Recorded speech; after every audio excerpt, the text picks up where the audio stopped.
శ్రీ దత్తాత్రేయ స్వామి వారి పాదపద్మాలకు నమస్కరిస్తూ దత్తస్వరూపిన సభా సదస్సుకి అంజలిస్తూ స్వామి అనుగ్రహంతో చెప్పుకు వస్తున్న శ్రీ దత్తానుగ్రహ ప్రవచన మహాయజ్ఞం ఈ రోజున 7వ రోజులోకి ప్రవేశించినది.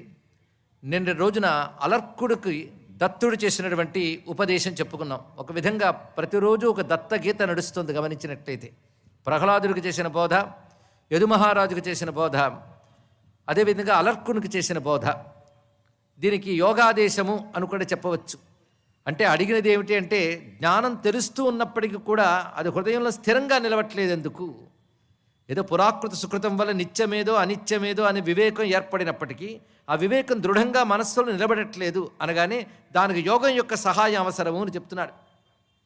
ముఖ్యంగా సాధన చతుష్టయ సంపత్తి లోపలే మనం విస్తరించి చూస్తే యోగ మార్గం అంతా కనబడుతుంది. ముందుగా నిత్యానిత్య వస్తు వివేకం తర్వాత ఉండవలసినది వైరాగ్యం. వైరాగ్యం ఉన్నప్పుడు జ్ఞానం దృఢపడే అవకాశం ఉన్నది. కానీ మమత్వం పోవాలి అంటే వైరాగ్యం సహకరిస్తుంది. వైరాగ్యం కలగాలి అంటే వస్తు దోష దర్శనం జరగాలి. వస్తువులను దోషం తెలిస్తే వైరాగ్యం ఏర్పడుతుంది. అందుకే వైరాగ్యం చెప్పారు. అటు తర్వాత శమము దమము ఇత్యాదులు చెప్పబడుతున్నాయి. శమము దమము అనగానే అంతరింద్రియ బహిరింద్రియ నిగ్రహమే. దానికి ప్రధానంగా చిత్తవృత్తి నిరోధకమైన యోగం చాలా అవసరం. ఇంద్రియాలు నిగ్రహిస్తానంటే బలంగా కట్టిపెట్టగలమా? దానికి ఒక పద్ధతి ఉంది. ఆ పద్ధతే యమ నియమాసన ప్రాణాయామ ప్రత్యాహార ధారణ ధ్యానాదుల ద్వారా చెప్పబడుతున్నది. అందుకు యోగం సహాయంతోనే జ్ఞానం నిలబడుతుంది. కనుక యోగం ఒక సహాయకారి జ్ఞానానికి. ఆ యోగానికి ఆలంబనగా యమనియమాల వల్ల మనకు ఏర్పడినటువంటి చిత్తశుద్ధి, మనం అనుకున్న ధర్మాచరణ ఇత్యాదులన్నీ యమనియమాల్లోకి వస్తాయి. శాస్త్రం చెప్పిన సత్కర్మాచరణ ఆచరించాలి. లేదా మోక్షం కావాలనుకునేవాడు మాత్రము ఆ కర్మలు ఏవి నిత్యము నైమిత్తికములు ముఖ్యములున్నా అవే చేయాలి తప్ప కర్మ లంపటత్వం పెంచుకోకూడదు. మోక్షం కావాలనుకున్నవాడు, ఏదో కోరికలు ఉన్నవాడా ధర్మబద్ధమైన కర్మాచరణ చేయవచ్చు. వాడికి ఇప్పుడు కాకపోతే మరో జన్మకైనా వస్తుంది. ఈ సూక్ష్మం తెలియాలి. అంతేగాని నిష్కామంగా కర్మ చేయమని బోధించగానే ముందు మనం నిరుత్సాహపడిపోతాం. ఎన్ని కామనలు లోపలుంచుకుని మేము ప్రవచనానికి వస్తే నిష్కామంగా చేయమని చెప్తారేంటండి అని అడుగుతారు ఇక్కడ. అందుకే ముందే మాట, ముముక్షువైన వాడు, మోక్షం కావాలనుకున్న వాడికి నిష్కామం. అంతేగాని ఇంకా ముముక్షత్వం రానంత వరకు కూడాను ధర్మబద్ధమైన కామం సత్కర్మాచరణతో చెయ్యాలి. అది తప్పేం లేదు. తర్వాత ఎప్పటికో వైరాగ్యం కలుగుతుంది. ఇక్కడంతా కూడా ముముక్షత్వం కోసమే ప్రశ్న కదా. ఎందుకంటే దుఃఖం పోవాలి అని వచ్చాడు అలర్కుడు. దుఃఖం పూర్తిగా పోవాలా, తత్కాలంగా పోవాలా? దుఃఖం పూర్తిగా పోవాలంటే మోక్షం వల్లనే తప్ప దేనివల్ల సాధ్యం కాదు. దానికి జ్ఞానం ప్రధానం. జ్ఞానం నిలబడాలంటే ప్రధానం యోగ సాధన. కనుక శాస్త్రం చెప్పడం వల్ల, గురువులు బోధించడం వల్ల జ్ఞానం అవగతమైందనుకోండి అదృష్టమే. అవగాహన అవ్వడమే మహాకష్టం. అవగతమైన జ్ఞానం దృఢంగా నిలబడాలంటే మాత్రం యోగం యొక్క సహాయం అవసరం అంటూ యోగాన్ని చక్కగా బోధించాడు. అంటే పతంజలి మొదలైన వారు చెప్పిన యోగం ఏదుందో, యోగం ప్రధానంగా పతంజలి చెప్పినటువంటి రాజయోగ విధానమే కాకుండా అఠయోగ, లయయోగ, నాదయోగ, మంత్రయోగములు ఎన్నో చెప్పబడుతున్నాయి. ఈ యోగములన్నీ కూడా జ్ఞానానికి సహకరిస్తాయి. అందుకే కొంతమందికి జపయోగం ఉన్నది, అది కూడా యోగంతో కలిపి చేసే విధానం ఉన్నది. కానీ యోగంతోనే కలిపి చేసినటువంటి సాధన జ్ఞానాన్ని నిలబెడుతుంది. అందుకు అటువంటి జ్ఞానాన్ని బోధించాడు మహానుభావుడైనటువంటి దత్తాత్రేయ స్వామి వారు అలర్కునికి. ఇక్కడ దత్తాత్రేయుడు దర్శనమే దుర్లభం, దొరికినా పోల్చడం మహాదుర్లభం కదా. అలాంటిది మహానుభావుడైనటువంటి అలర్కునికి అంత తేలిగ్గా ఎలా దొరికాడండి? ఇది పెద్ద ప్రశ్న. తేలిగ్గా దొరకడమే కాదు, ఆయన దత్తాత్రేయుని కోసమే వెళ్ళాడు సహ్యాద్రికి. ఆయన కోసమని బయలుదేరడం ఒక ప్రేరణ. వెళితే ఆయన కనబడడం మరొక అద్భుతమైన అంశం. ఎందుకంటే అంత తేలిగ్గా దత్తాత్రేయుని ఎవరు చూడలేరు. మరి ఎలా జరిగింది అంటే, ఒకటే ఇలాంటి చోట తెలుసుకోవాల్సింది పురాకృత సుకృత మహిమ. ఆ పురాకృత సుకృతం ఎక్కడ కనబడిందయ్యా అంటే, మదాలసుకు పుత్రుడిగా జన్మించడమే గొప్ప యోగం. అతనికి మరొకటి కాదు. ఇక్కడ అటువంటి గొప్ప యోగినికి పుత్రుడయ్యాడు. అదే పెద్ద అర్హత. మొత్తానికి యోగ విధానం అంతా తెలుసుకున్నాడు. పైగా దత్తాత్రేయుడు చేసిన బోధలు నిన్న చివరిది ఏమిటంటే, ఎప్పుడూ కూడా యోగ సాధన చేసిన వాడు నిరుత్సాహపడరాదు. గొప్ప మాట చెప్పాడు. అది ఎప్పటికైనా ఫలించి తీరుతుంది, వ్యర్థము కాదు సుమా అన్నాడు. అందుకే భగవద్ ఆశ్రయ బుద్ధితో మనం సాధన చేస్తే ఎప్పటికీ అది వ్యర్థము కాదు, ఎప్పటికో అప్పుడు ఫలించి తీరుతుంది. చేసినంత మేరకు సత్ఫలాన్నిచ్చి తర్వాత ఎప్పటికైనా కొనసాగించి సిద్ధినిస్తుంది. అందుకే యోగ మార్గంలో ఉన్నవాడు ఒక చీమ పుట్టను నిర్మాణం చేసినప్పుడు నేనెంత, నా తల ఎంత, ఆ తలతో తెచ్చే మట్టి ఎంత నిరుత్సాహపడకుండా కష్టించి అంత పుట్టని ఎలా నిర్మాణం చేస్తున్నదో అలాగ సాధకుడు సాధన చేస్తే ఎప్పటికైనా తప్పకుండా సిద్ధి పొందుతాడు అని అభయాన్ని దత్తాత్రేయ స్వామి చెప్పడం కూడా యోగ మార్గ గాములకి ఆయన ఇచ్చినటువంటి గొప్ప అభయం. ఇలా తెలియజేసి నాయన ఎలా ఉండాలంటే యోగ మార్గంలో వెళ్ళేవాడు ద్రవపూర్ణముపాదాయ పాత్రమారోహతే జన తుంగం మార్గం విలోక్యైవం విజ్ఞాతం కిన్న యోగిన. నీరు నిండిన కడవను పట్టుకొని నడిచేవాడు ఎంత జాగ్రత్తగా ఉంటాడు ఇప్పుడు నేను గమనించావా? ఆ కడవలో నీరు తొణకకూడదు, దాన్నే చూస్తుంటే తోవలో దేన్నైనా తట్టుకుని పడిపోతాడు అని మార్గాన్ని జాగ్రత్తగా గమనించుకోవాలి. తన పట్టు తప్పిపోకుండా కడవ నీరు తొణక్కుండా జాగ్రత్తగా వెళ్ళాలి. అదేవిధంగా యోగాభ్యాసంలో అటువంటి జాగరూకత అవసరము అని చెప్పాడు. ఈ ఉపమానం చెప్పడానికి ఉద్దేశం ఏంటంటే లోకంలో నువ్వు కొన్ని అలా చేస్తున్నావు ఏకాగ్రంతో, ఇది కూడా అలాగే చెయ్యని చెప్పడం. కానీ ఈ నిత్య జాగరూకత చాలా అవసరం సుమా అని తెలియజేసిన తర్వాత చాలా సంతోషించి, పైగా ఈ ప్రకృతిలో మనం ఉన్నాం కదా, ఇంద్రియాలు మనస్సు ఇవన్నీ ఉన్నాయి. ఇవి ఉన్నప్పుడు అవి ఇటే లాగుతాయి ప్రపంచం వైపే. మన పరమాత్మ వైపు ఎలా వెళ్ళడం అంటే నువ్వు దృఢమైన వివేకం కలిగి భగవంతుని దృష్టి పెట్టి ప్రకృతిలో వచ్చిన ఈ పరికరాలనే నువ్వు సాధనకు వాడుకున్నాడు. అంతేగాని బహిర్ముఖానికి లాగేస్తున్నా అనుకోవద్దు, దాన్నే సాధనకు వాడు. సాధన కోసం ఎక్కడో మరొక వస్తువులు అమ్మరు. ఏ వస్తువులు ఇంతవరకు నీకు బయట ప్రపంచం వైపు లాగేస్తూ ఉన్నాయో వాటినే భగవంతుని వైపు తిప్పు, అంతే సాధన అంటే. ఎలా అంటే చేతులు ఉన్నాయి, కమలాక్షను అర్చించు కరములు కరములు చేయి, శ్రీనాథు వర్ణించు జిహ్వ జిహ్వ చేయి. కనుక ఇంద్రియ వృత్తులని పరమాత్మ వైపు తిప్పడం నేర్చుకో. ఇది ఎలాంటిది అంటే ఒక గృహస్థు తన పుత్రుల చేత మిత్రుల చేత భృత్యుల చేత తన పని ఎలా నెరవేర్చుకుంటాడో జీవుడు తన శరీరంలో ఉన్న ఇంద్రియాల చేత తనకు అనుకూలమైన జ్ఞానం వైపు ప్రయాణించాలి. చాలా అద్భుతమైన ఉపమానం చెప్పాడు ఇక్కడ.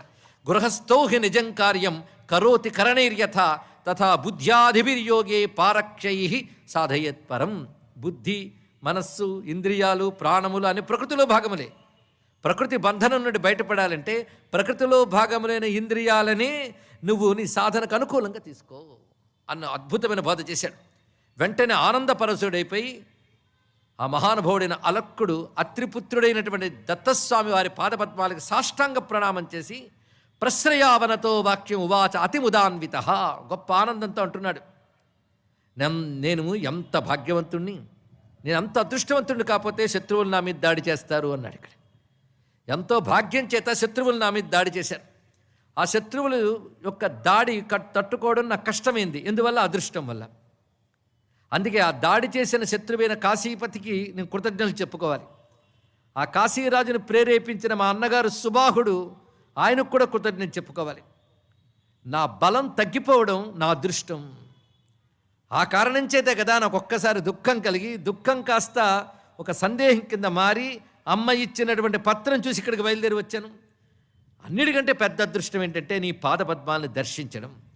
అసలు నీ వద్దకు రావాలనే స్మరణ కలగడం ఉంది చూసావా, అది అన్నిటికంటే పెద్ద అదృష్టం ఉన్నాడండి. ఎందుకంటే ఎక్కడికి వెళ్ళాలి? సత్పురుషుడుని ఆశ్రయించు అంటే సత్పురుషుడు మంచివాడిని మాత్రమే కాకుండా సత్తే పురుషుడుగా అవతరించిన రూపం ఉంది, అక్కడికి వెళ్ళాలి అని బయలుదేరని చూసావా, అక్కడ అదృష్టం ఉంది. అందుకే మమ స్మృతిపథం గతం త్వత్పాదయుగళం దిష్ట్యా, నీ పాదపద్మము హృదయంలో స్ఫురించడం ఉందే అదే అదృష్టం. అంటే భగవంతుడు స్ఫురణకి రావడమే అన్ని అదృష్టాల్లోకి అదృష్టం అండి. కష్టం కలగడం బాధాకరం కావచ్చు, కానీ కష్టం కలిగినప్పుడు భగవంతుడు గుర్తు రావడం అదృష్టం. అప్పుడు కష్టం కూడా అదృష్టం కిందకే మరుతుంది. కనుక ఆ కష్టం కూడా నాకు అదృష్టమే. మొసలి పట్టుకోవడం ఏనుగు యొక్క అదృష్టం. గజేంద్రుడు అదృష్టం అంతా మొసలి పట్టులో ఉన్నది. ఇక్కడ విష్ణువు రావడం పరమ అదృష్టం కావచ్చు, కానీ విష్ణువు రావాలని ప్రార్థించాడు కదా, దానికి కారణం మొసలే కదా. కానీ మొసలిని నన్ను పట్టుకోవడం అదృష్టం. మొసలి పట్టుకున్నాడు కుయ్యోమర్రో అనకుండా నారాయణ హరే అన్నానే, అది పెద్ద అదృష్టం అన్నాడు ఇక్కడ. అందుకే భగవంతుడు స్ఫురణకు రావడం. ఆ కారణం చేతనే కుంతీదేవి అంటుంది కృష్ణుడితో, స్వామి నిన్ను మరపించే సంపదలు నాకొద్దు, నిన్ను గుర్తు చేసే ఆపదలు ఎన్ని కలిగినా నాకు పర్వాలేదండి. ఇక్కడ గొప్ప విషయం. అది గొప్ప సంపద ఏమిటంటే విస్మరణం విష్ణోహో సంపన్నారాయణ స్మృతి అన్నారు ఇక్కడ. అందుకే నువ్వు స్మృతి పథంలోకి రావడం అన్నిటికంటే గొప్ప అదృష్టం. పైగా స్మరించితే చాలు ఎదురుగా నువ్వు కనబడ్డావే, అందుకే స్మర్తృగామి సనోవతు.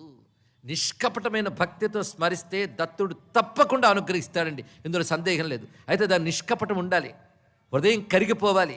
సంశయానికి విసుమంత అవకాశం ఉన్నా భగవద్ దర్శనం అంత తొందరగా దొరకదు. నాకెందుకు భగవంతుడు కనబడ్డు అంటే కనబడాలన్నంత తీవ్ర తపన నీకు లేదు అనేది సమాధానం.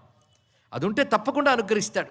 అది స్మృతిపథంలోకి వచ్చి ఆర్తితో ఆశ్రయించగానే అటువంటి స్మరణకు నువ్వు తప్పకుండా దొరుకుతావు. అందుకే స్మర్తృగామి అనే మాట సత్యమైందయ్యా. పైగా నువ్వు మాట్లాడావు నాతో, నన్ను హత్తుకుని చేరదీసావు, ఇంకేం కావాలి? ఎంత దయతో నువ్వు నాకు ఉపదేశాన్ని ఇచ్చావు. మొత్తానికి సాధారణంగా ఒక సజ్జనుడితో సహవాసం వల్లనే అనార్యుడు ఆర్యుడు అవుతాడు కదా అన్నాడు. ఇక్కడ అనార్యుడు ఆర్యుడు అంటే ఆర్యుని కానివాడు ఆర్యుడు అవుతాడని. ఆర్యుడు అంటే మళ్ళీ ఆర్య ద్రావిడ ఈ గోల పెట్టకండి. అది కూడా మన దేశాన్ని విభాగం చేయడానికి పాశ్చాత్యులు పన్నిన ఒక భయంకరమైన కుట్ర ఆర్య ద్రావిడ సిద్ధాంతం. అది పట్టుకుని ఇప్పటికీ మనం వేలాడుతున్నాం. అది కుట్రని ఇప్పుడు చెప్తే నమ్మలేని పరిస్థితుల్లో ఉన్నాం.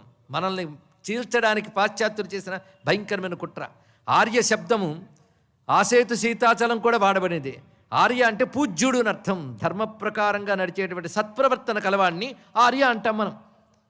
అనార్యుడు అంటే అటువంటి సత్ప్రవర్తన లేనివాడు. అటువంటి ప్రవర్తన లేనివాడు కూడా సజ్జన సాంగత్యం వల్ల ఆర్యుడవుతున్నాడే. అలాంటిది సాక్షాత్ సత్ ఆనందం ఈ మూర్తి భవించి నీ దగ్గరకు వచ్చాక కలిగే ఆనందం అని చెప్పినది. అందుకే నాకు ఉపకారులు ఎవరంటే సుబాహు ఒక ఉపకారి, కాశీపతి ఒక ఉపకారి అని చెప్పి వెంటనే నమస్కరించి యోగానుష్ఠాన మార్గానికి సిద్ధమై ఒక్కసారి స్తుతిస్తున్నాడండి దత్తాత్రేయ స్వామిని. ఇక్కడ అలర్కుడు చేసిన దత్తస్థుతి చాలా మహిమాన్వితమైనది. మొత్తం దత్త చరిత్రలో వివిధ భక్తులు యోగులు చేసినటువంటి దత్తస్థుతులు ఒక ప్రధాన ఘట్టం. అందుకే ఒకవైపు కథా సన్నివేశం, రెండో వైపు జ్ఞానోపదేశం, మూడవది స్తోత్రములు. 3 అంశములు దత్త చరిత్రలో అత్యంత ప్రధానము.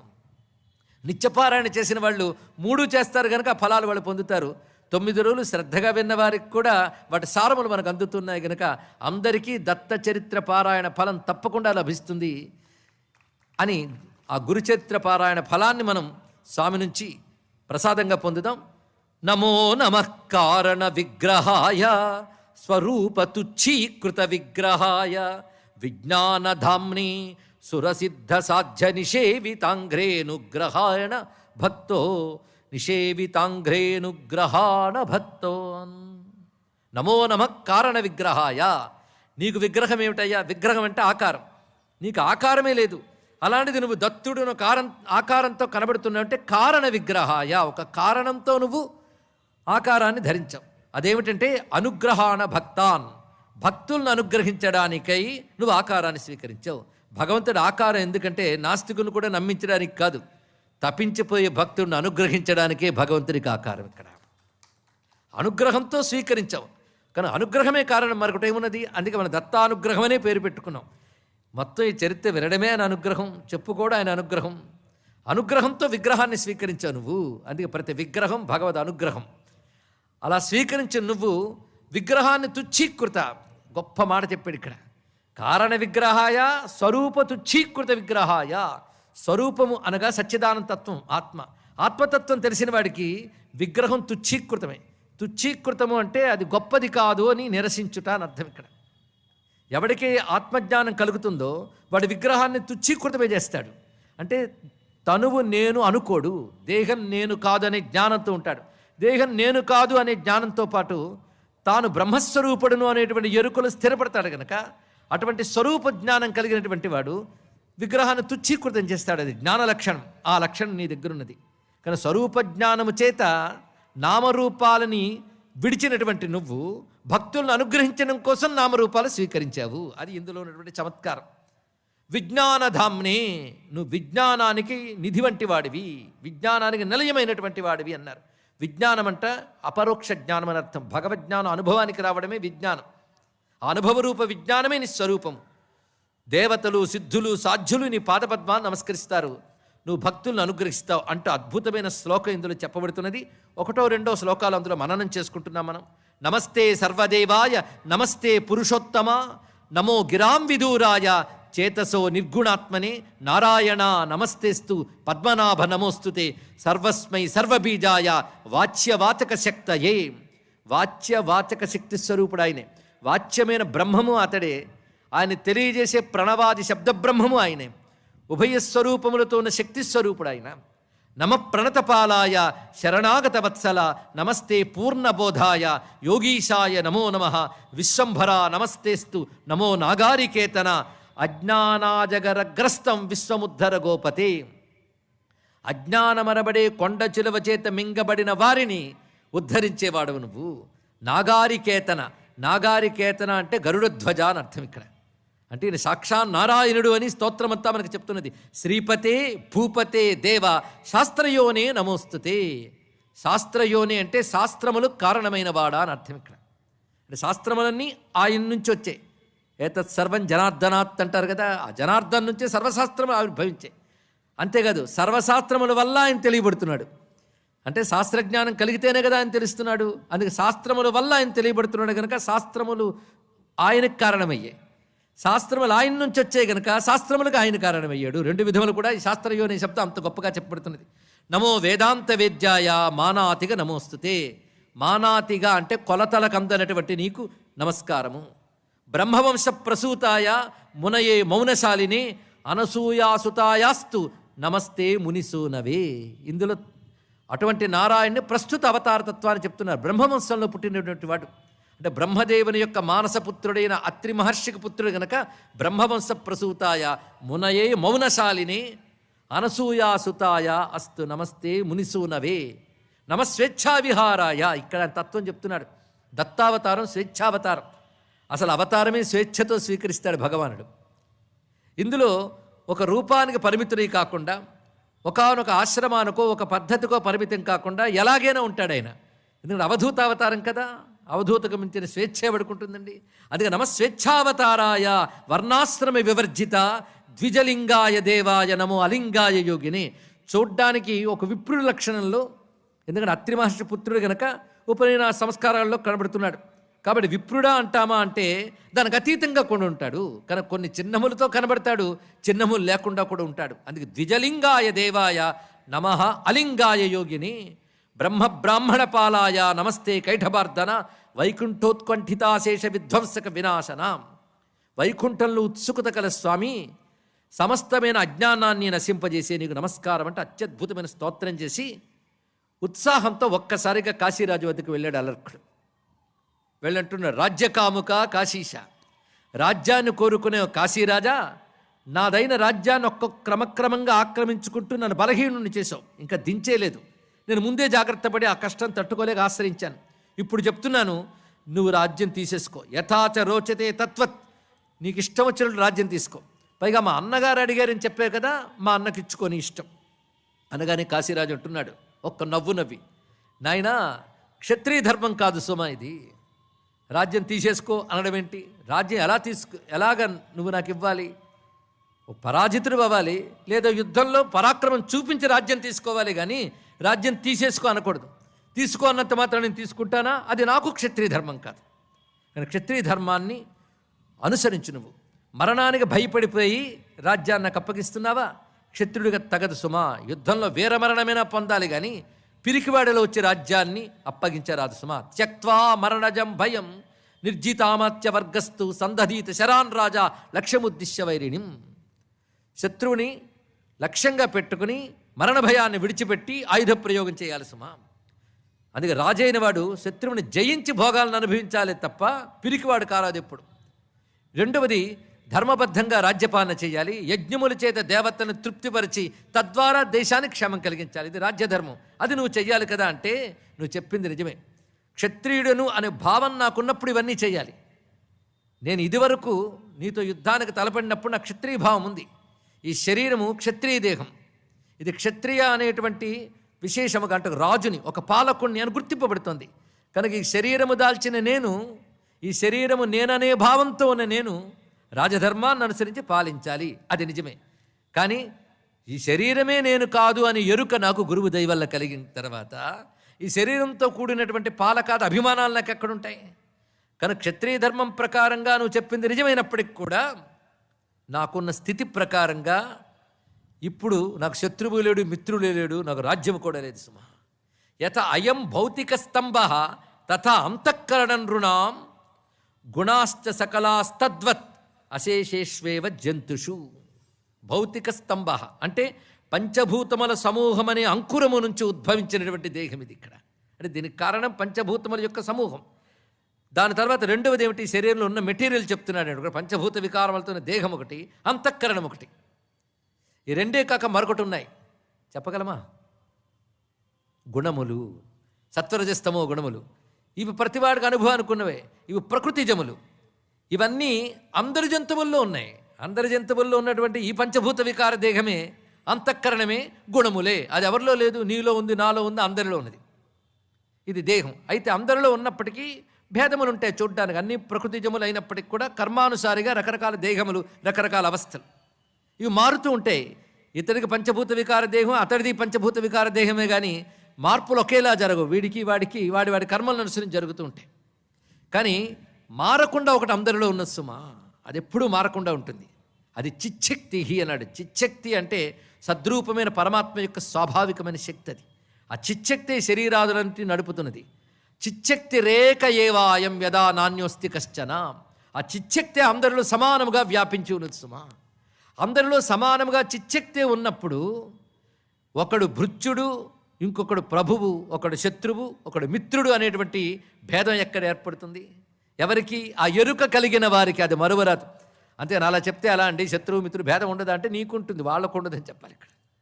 అటువంటి ఎరుకలో స్థిరపడినటువంటి వారికి లేదు.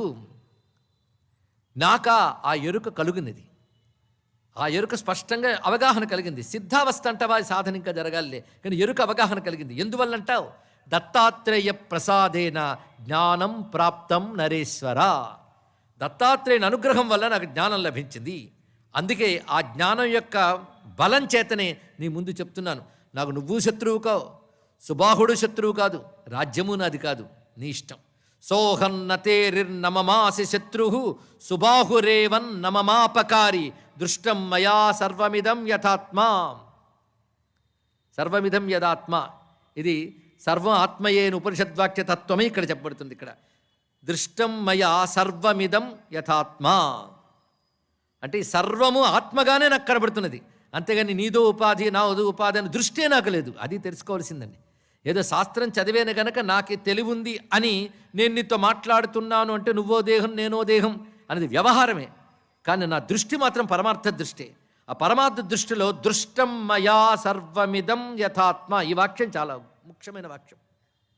అంతా నాకు ఆత్మగానే కనబడుతున్నప్పుడు శత్రువుని మిత్రుడని నాదని నీదని భేదమే లేదు. అందుకే నువ్వు నన్ను ఇంతకాలం శత్రువు అనుకున్నావు, నాకు నీపై శత్రుభావమే లేనప్పుడు నేను నీకు ఎలా శత్రువు అవుతాను? కనుక నువ్వు మరో శత్రువుని వెతుక్కో అన్నాడు ఇక్కడ. ఆ మాట చెప్పే తీరులో అద్భుతంగా చెప్పాడు. అని భూపా రిపుస్త్వయ అన్యహ అన్విష్యతాం, మరో శత్రువుని వెతుక్కో అని చెప్పాడు. ఇత్థం సతేనాభిహితో నరేంద్ర. ఈ మాట వినగానే ఒక్కసారి ఆశ్చర్యపోయాడు కాశీశ్వరుడు. ఆశ్చర్యపోయి సుబాహుని చూశాడు. ఆ సభలో సుబాహు కూడా ఉన్నాడు. వెంటనే సుబాహు లేచి ఆనందంగా అంటున్నట్ట, ఓ కాశీరాజా, ఎందుకు నేను నిన్ను ఆశ్రయించాను అది నెరవేరిపోయింది గనక నేను ఇంకెళ్ళొస్తానన్నాడు. ఇదేమిటయ్యా, నువ్వెందుకు నన్ను ఆశ్రయించావు? మా తమ్ముడితో యుద్ధం చేసి ఎలాగోలాగా నా రాజ్యం నాకు ఇప్పించో నాకు చెప్పు. ఆ పాయింట్ మీదే నేను ఇంత యుద్ధంగా తీసుకొచ్చాను. ఇప్పుడు నువ్వేమంటున్నావు? ఎందుకు నేను ఆశ్రయించానో అది నెరవేరిపోయింది అంటున్నావు. అంటే నేను రాజ్యం తీసుకుంటాను అనుకున్నావా? ఏమిటి నువ్వు అనుకున్నది? ఏమిటి జరిగింది? కొంచెం స్పష్టం చేయంటే, నేను కూడా రాజ్యం కోసం నిన్ను ఆశ్రయించలేదు సుమా. మా తమ్ముడికి జ్ఞానం కలగాలని తపనపడ్డాను. ఆ కారణం చేత నీ పని చేశాను ఇక్కడ. వాడి జ్ఞానం కలగాలంటే నేను వెళ్ళి జ్ఞానబోధ చేస్తే రాదది, అతనికి అనుభవంలోకి రావాలి. అందుకే ఇంత కల్పించి అతనికి వైరాగ్యం కలగడానికి కారణమైన ఒక వాతావరణం సృష్టించి అక్కడి నుంచి ఒక వివేకాన్ని మొలిపించి ఇంత పని చేశాను నేను. అది నెరవేరింది చూసావా? ఎందుకంటే అటువంటప్పుడు నాకు తమ్ముడుని అభిమానం ఉందని అనుకోవచ్చు. ఇది చాలా ఆలోచించాలండి. అతిగా ఆలోచిస్తే వస్తుంది. నా అనే భావమే ఉండేది జ్ఞానికి. పోనీ అలర్కుడి కంటే ఇప్పుడు జ్ఞాన సాధనలోకి వెళ్ళాడు. ఆయనకి ఎలా ఉంటుందండి? సుబాహుకి విక్రాంతుడికి వాళ్ళు ఉండడానికి వీలు లేదు కదా. మరి ఎలా ఉందంటే గొప్ప మాట చెప్తున్నాడు. నాయన, ప్రయాణంలో కొంతమంది గుంపుగా వెళుతూ ఉన్నప్పుడు సాటి వాళ్ళు మన వాళ్ళు కాకపోయినా మనతో ప్రయాణం చేస్తున్నారు కనుక వారి కష్టం వస్తే తప్పకుండా తొలగించాలనుకుంటాం. అదేవిధంగా వాళ్ళని కాపాడాలనుకుంటాం. అలాగే మేము అందరూ ఒక తల్లి బిడ్డలు. మా గురువుగారు ఒక్కరైనప్పుడు మేమందరూ శిష్యులంగా. అటువంటి తల్లికి బిడ్డలైనప్పుడు, అటువంటి గురువుకి శిష్యులైనప్పుడు ఒకరు జ్ఞానం పొంది ఒకరు అజ్ఞానంతో ఉండడం తగదు. అందుకు గురువైనటువంటి వాడు వీరికి జ్ఞానం కలిగించాలి అనుకోవడం మమ అనే భావం చేత కలగదు. వాడి జ్ఞానం వాడికి ఉంది కనుక తరింపజేయాలనుకుంటాడే తప్ప ఒక గొప్ప గురువు వచ్చి బోధ చేసాడంటే అతని శిష్యుడు అని అభిమానం ఉందమనా? కాదు. అతని ద్వారా తరించే యోగం శిష్యుడికి ఉందనేది తెలుసుకోవాలి ఇక్కడ. అందువల్ల వాడు ఆశ్రయించాడు. అందుకు గురువులు మమకారంతో చెప్పరు. గురువులకు మమకారం ఉండదు. ఒక శిష్యుడిపై మమకారం, మరొక శిష్యుడిపై ద్వేషం ఉండదు. అందరి పట్ల ఒకే దృష్టి ఉంటుంది. అటువంటప్పుడు శిష్యులు నిరుత్సాహపడక్కర్లేదు. గురువు దగ్గర ఉన్నది పరిమితమైనటువంటి మమకారం కాదు, అపరిమితమైన ప్రేమ ఉంటుంది. తెలుసుకోండి, ఇక్కడ అందరూ తరించాలని ఒక తపన ఉంటుంది. అయోగ్యుడైన వాడు కనెక్ట్ అవుతాడు, తరించిపోతాడు, అంతే, ఇంకోటి కాదు. ఇక్కడ అపారమైన ప్రేమ. అలాంటిదే నాకు. యథైక సార్థయాతానాం ఏకస్మిన్నవసీదతి దుఃఖం భవతి సార్థానాం తథాస్మాకం మహీపతే. అద్భుతమైన మాట చెప్పాడు ఈ విధంగా. పైగా మేమందరం ఒకే తల్లి చనుబాలు తాగేమయ్యా. ఆవిడ చనుబాలు ఇవ్వడమే కాదు, జ్ఞానం అనే పాలు నింపించింది, జ్ఞానస్తన్యం ఇచ్చింది మాకు. మేము ముగ్గురు వెళ్ళాం, ఇంకేం వెళ్ళలేదు. ప్రవృత్తి మార్గంలో చక్కగా ఉన్నాడు. అప్పుడు మేము ఇతను రాజ్యపాలన చేస్తున్నప్పుడు నేను ఈ పని చేయలేదు. ధర్మబద్ధంగా పాలన చేసినప్పుడు నేను వెళ్ళి జ్ఞానబోధ చేయలే. పిల్లల్ని ప్రయోజకుల్ని చేసినప్పుడు కూడా నేను ఈ పని చేయలే. కానీ చివరి వరకు ఇవే లంపటాలు పట్టుకు వేలాడుతూ ఉంటే ఎటువంటి తల్లికి పుట్టాడు, ఎప్పటికైనా తరిస్తాడా అని. అంటే ధర్మము వ్యవహారము కూడా కొంతవరకే, చిట్ట చివరి ఊపిరి వరకు అనరాదు. కొంతమంది ఓ సినిమా నటుల్లాగా చిట్ట చివరి ఊపిరి వరకు షట్లోనే ప్రాణం విడుస్తానన్నాడు అనుకోండి, అంత దురదృష్టజీవి మరొకడు లేడు. చివరి వరకు ఇదే రెండు బతుకు, చివరి వరకు నా డ్యూటీ నేను చూస్తూ చచ్చిపోతాను అంటే అది పిచ్చి బతుకే. వాటికి పరిమితులు ఉన్నాయి. ఎక్కడో దగ్గర కామా పెట్టాలి, ఫుల్ స్టాప్ పెట్టాలి. ఆత్మార్థం జీవించాలి మానవుడు. తనని తాను తెలుసుకోవడానికి ప్రతివాడు ప్రయత్నించాలి. వ్యవహారము, లోకము, ధర్మమును బుకాయించకు. నీకు తెలుసు నీ అవసరం ప్రపంచానికి లేదని. ఎంత అవసరం అంతవరకు పనిచేసావు, ఇంకా నీకోసం నువ్వు ప్రయత్నం చేయి. ఇది చాలా అవసరం. అంటే ప్రపంచానికి పనికిరాని వాళ్ళ తయారయ్యాక అప్పుడు సాధన చేయాలని మళ్ళీ కాదు. అన్ని చెప్పినా మళ్ళీ ఏమొస్తుందో అని ఆలోచిస్తూ మళ్ళీ సమాధానం చెప్పాలండి ఇక్కడ. అందుకే దంతంబులు పడనప్పుడే తరువునం దారుడి ఉన్నప్పుడే ఉట్టిని చెప్పలేదు దూర్జటి. అదేనాడు మరువురాదు. మనం ఎంతవరకు ధర్మం బట్టి ఎంతవరకు ఏది చేయాలనేది నిర్ణయించేది నీ శక్తి కాదు, అదేవిధంగా నీ కోరిక కాదు, నీ ధర్మం నిర్ణయించాలి. నీ ధర్మం నిర్ణయించాలి. ఇక్కడ ఎంతవరకు అనేది, ఎంతవరకు బ్రహ్మచర్యం, ఎంతవరకు గృహస్థాశ్రమం, ఎంతవరకు వానప్రస్థం అనేటువంటిది నీ ధర్మం నిర్ణయిస్తుంది. కానీ ధర్మబద్ధమైనటువంటి ఒక ప్రవృత్తి మార్గాన్ని అవలంబించావు, చాలు, పరంపరను అందించేసావు. ఇంకా నీకోసం నువ్వు ప్రయత్నించవు. ఇది చాలా అవసరం. అది కలిగించడానికి చేశాను. నేను చేసిన సులభంగా ఫలించింది. కారణం ఆ తల్లి దయ, దత్తాత్రేయ స్వామి అనుగ్రహం. ఈ రెండిటి వల్ల జరిగింది కనుక నువ్వు చక్కటి ఉపకారం నాకు చేసావు, వెళ్ళొస్తానన్నాడు కాశీరాజుతో. ఎవరు? సుబాహువు. అనగానే కాశీరాజు అంటున్నాడు, బాగుందయ్యా, తమ్ముడు అన్న గొప్ప ఉపకారం పొందేట. అక్కడికి రాజ్యం పట్టుకు వేలాడాల్సింది నేనేనా? నాకు ఉపకారం చెయ్యవయ్యా అన్నాడు కాశీరాజు. గొప్పగా ప్రశ్నించాడు. ఉపకారస్త్వయా సాధో అలర్కస్య కృతో మహాన్ మమ ఉపకారాయ కథం నకరోషి. నా పట్ల ఎందుకయ్యాను ఉపకారం చెయ్యవు అంటూ, ఎందుకు చెయ్యాలంటావా? నేను అలాంటి వాడినైనా కావచ్చు, కానీ సత్పురుషులతో సాంగత్యం వ్యర్థం కాదు కదా, అందుకు నాకు సత్సంగ ఫలం ప్రసాదించు అన్నాడు. సంగమో నా ఫలోయత అంటే సంగమ నా అఫలహ. సంగమం ఎప్పుడు అఫలం కాదు, నిష్ఫలం కాదు. ఎవరితో? సద్భిహి సంగమో నా ఫలోయత. గొప్ప మాట అన్నాడు. అందువల్ల నాకు సత్సంగ ఫలాన్ని ప్రసాదించు అంటే, ఒక్కసారి నాయనా నువ్వు కొంచెం చక్కగా ఆలోచించు. రాజ్యాంతర్గతమైనటువంటి నీ అంతఃకరణాన్ని ఒక్కసారి అంతర్ముఖుడివై తత్వదృష్టి వైపు మరల్చు, అప్పుడు నీకు అర్థమవుతుంది సుమా అని చెప్తూ, ఆత్మ అంటే ఏమిటి, అనాత్మ అంటే ఏమిటి అని బోధన క్లుప్తంగా చేసి అక్కడి నుంచి తిన్నగా తాను వెళ్ళిపోయాడు. ఇప్పుడు తర్వాత ఏం చేశారు అలర్కుడు? ఇంకా యోగ సాధనా మార్గంలో పటిష్టంగా నిలవడానికై ఆయన చేసిన పని, ఇంకా మార్గంలోకి వెళ్ళబోతున్నాడు కానీ పూర్ణ సిద్ధుడు కాలేదు. మార్గం పట్ల అవగాహన వచ్చింది, జ్ఞానం కలిగింది. గురువుగారు చెప్పిన యోగ మార్గం అవలంబించాలి, దానికి నిర్ణయం తీసుకున్నాడు. ఇప్పుడు ఆ మార్గంలో వచ్చి ముందుగా చేసిన పని ఏమిటంటే, అలర్కోపి తమామంత్రి కాశీరాజంత ఠాగురం అన్నగారికి సుబాహుకి చెప్పి వచ్చిన తర్వాత ఆ కాశీరాజు మాట ప్రకారంగా తిన్నగా తన రాజ్యానికి వచ్చి తన పుత్రుల్ని రాజ్యంలో నియమించి అలర్క పురమాగత్య సుతం రాజ్యేభిషిచ్యచ. దీన్ని బట్టి జ్ఞానమార్గం అంటే పలాయనవాదం కాదు అని తెలుస్తున్నది. ఇక్కడ తనకున్న బాధ్యతని బాధ్యతాయుతమైన వరకు అప్పగించి అప్పుడు తాను అంతర్ముఖుడై ప్రయాణం చేస్తున్నాడు. అని సుతం రాజ్యేభిషిచ్యచ, పుత్రుణ్ణి రాజ్యాభిషేకం చేసి వనం జగామ, అరణ్యానికి వెళ్ళాడు. ఎందుకయ్యా అరణ్యానికి వెళ్ళారు అంటే ఏకాంతము. అది అంటే ప్రతివారు అడవికే వెళ్ళాలి, ఈ రోజులు వెళ్ళడం కష్టం కనుక ఆత్మవిచారణ మానేశాను అనుకోవద్దు. ఇక్కడ అదో సాకు. అడవులకు వెళ్ళడం కష్టం కనుక ఆత్మవిచారణ మానేశాను కాదు. పైగా పిల్లవాడు మొట్టమొదటి వాళ్ళ నాన్న ఏం నేర్చుకున్నావరంటే మొట్టమొదటి చెప్పిన మాట తారు అడవి నుండిట మేలు నిశాచరాగ్రణి అని చెప్పాడు ఆయన. అంటే మీరు అడవికి వెళ్ళడం బెటర్ అని నేర్చుకున్నాను నాన్న అన్నాడు. 2 పాఠాలు చదివాడే లేదో నాన్న అడవుకు పొమ్మంటున్నాడు. ఏం కొడుకండి ఇక్కడ? ఎవరు? ప్రహ్లాదుడు హిరణ్యకశిపుడితే చెప్పాడు. హిరణ్యకశిపుడు కనుక అర్థం కాలేదు. ఇక్కడ పెద్ద విషయం ఏంటంటే అడవికి వెళ్ళు అంటే అర్థం ఏంటంటే సంఘం తగ్గించుకో, అంతర్ముఖుడివికా. అడవికి వెళ్ళావంటే మనుషులు ఇవన్నీ పేర్చుకుంటాం కాదు, నీకు భగవంతుడి దగ్గర అవుతున్న కొద్దీ మనుషులతో సాంగత్యం మీద విముఖత ఏర్పడుతూ ఉంటుంది. ఇది తెలుసుకో. ఇది ఒక సూచన అండి తెలుసుకోవడానికి. అరతిర్ జన సంసది అన్నాడు దీన్ని భగవానుడు గీతలో. అరతి జన సంసది. జనసంపర్కం పట్ల పెద్ద ఆసక్తి ఉండదు, ఆ స్థితి ఏర్పడుతుంది. పైగా వాళ్ళు కానీ వచ్చారని విషయాలు గుర్తొస్తాయి, ప్రపంచం గుర్తొస్తుంది, నీ విచారణ సాగదు. అందుకే యోగి అయిన వాడు ఎప్పుడు ఏకాంత వాసనలు ఉంటాడు. ఏమిటంటే ఈ రోజుల్లో యోగులు కనబడరు అంటే వాళ్ళ క్షేమం కోసం నీకు కనబడట్లేదు, అది తెలుసుకో. నీకు కనబడ్డారా వాళ్ళ స్థితులు మిగల్చవు నువ్వు, అది వచ్చింది బాధ. అందుకే వాళ్ళు ఎప్పుడూ కూడా ఏకాంతంలోనే ఉంటారు. భారతదేశంలో యోగులు కొదవలేదు.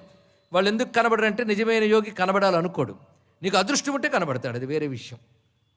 మొత్తానికి అంటే యోగులు అందరూ ఉన్నారు. అందుకే వనం జగామా సంచర్య సర్వసంగం. సర్వసంగమని విడిచిపెట్టి అరణ్యానికి వెళ్ళాడు. ఎందుకంటే సుసిద్ధయే. ఆ మాటలు చక్కగా చెప్పారండి. జ్ఞానం గురించి అవగాహన కలుగుతున్నప్పుడు ఒక్కొక్కసారి వచ్చేసిందేమో జ్ఞానం అని భ్రాంతి కూడా కలుగుతుంది మనకి. వచ్చేసిందేమో సిద్ధుడిని అయిపోయినామో అచ్చం ఇంకా పర్వాలేదు రేపే మోక్షం అనిపిస్తుందండి. ఇక్కడ మంచిదే, అది కలగడం కూడా సామాన్యం కాదు.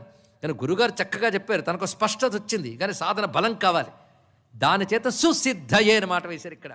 సమగ్రముగా యోగము సిద్ధించుటకై ఆ మహానుభావుడు తిన్నగా వనానికి వెళ్ళి సాధన చేశాడు. తతకాలేన మహతా బహుకాలము యోగ సాధన విచారణాత్మకమైన బుద్ధితో చేయడం వల్ల అతడు నిర్ద్వంద్వో నిష్పరిగ్రహ, ద్వంద్వాతీత స్థితికి వెళ్ళగలిగాడు.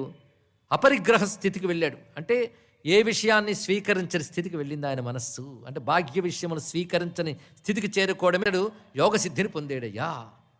అలర్కుడు ఆ యోగసిద్ధి పొందేక ఆనందంతో ఎలుగెత్తి గానం చేస్తున్నట్ట. ఎవరు వింటారని కాదండి, ఒక్కొక్కసారి మనలో మనం కూన్రాగాలు తీసుకుంటూ ఉంటాం. ఎవడు వింటారని కాదు, మనకు ఆనందం ఎక్కువైపోయి. అలాగ సామగా ఎన్నాస్తే అని ఉపనిషత్తులో చెప్పినట్టుగా ఆ బ్రహ్మానంద అనుభవంతో గానం చేస్తారు ఋషులు. అదే ఎవడో విని చప్పట్లు కొడతాడని కాదు. ఇక్కడ బ్రహ్మానంద సిద్ధి లభించగానే అలర్కుడు ఒక్కసారి ఆనందంతో అంటున్నట్ట, ఎంత బాగుంది ఆనందం, యోగం వల్ల సిద్ధించిన ఆనందం ఎంత బాగుంది. ఇలాంటి ఆనందం ఒకటి ఉందని తెలియకపోవడం కదా. చాలామంది గృహం ఆనందం అనుకుంటారు, విషయాల ఆనందం అనుకుంటారు, వ్యక్తుల ఆనందం అనుకుంటారు. అయ్యో ఎంత ఆనందం ఇందులో ఉన్నదో. అహో కథం తదస్మాభి పూర్వం రాజ్యమనుష్ఠితం. మా బోటిగాళ్ళు ఇలాంటి ఆనందం ఉందని తెలియక ఈ రాజ్యాలు పట్టుకుని ఎలా వేలాడాం ఇంతకాలం. యోగాన్నాస్తి పరం సుఖం. యోగాన్ని మించిన సుఖము లేదు. దీన్ని బట్టి తెలుసుకోండి, భోగంలో ఆనందం లేదు, యోగంలోని ఆనందం ఉంది. యోగాన్ని విడిచిపెట్టి భోగాల్లో ఆనందం ఉంది అనుకుంటూ దానికే శ్రమించి భగవంతు ఇచ్చిన శరీర శక్తులు బుద్ధిశక్తులన్నీ మనం క్షీణింపజేసేసుకుంటాం. క్షీణింపజేసుకున్న తర్వాత యోగానికి వద్దామంటే ఎక్కడొస్తాయి? భోగాలతో క్షీణించిన దేహం యోగం వైపు రాదు. అందుకే భోగాల్లో నలిగిపోయి క్షీణించకముందే దేహంలో పటుత్వం ఉన్నప్పుడే యోగంలోకి రావాలి. యోగం వల్ల ఉండే ఆనందం దేనివల్ల లేదు. అంతేకాదు భూమి యందున్న సమస్త సంపదలు, గొప్ప మాట చెప్తున్నాడు చూడండి, ఇది చాలా గొప్ప శ్లోకం ఇది.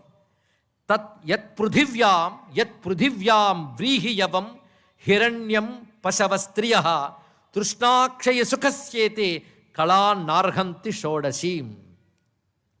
ఏ ఆశా లేనటువంటి యోగానందంలో ఉన్నటువంటి తృప్తి ఎంతటిది అంటే భూమి యందున్న సమస్త సంపదలు ఒక దగ్గర పోసి సొంతం చేసుకున్న ఈ యోగానందం ముందు 16వ భాగానికి అవి సరిపోవు. అటువంటిది యోగానందము. సుఖం తదాత్మనో రూపం. ఈ ఆనందం దేనిదండి ఆనందం? ఏమంటారు దీని పేరు?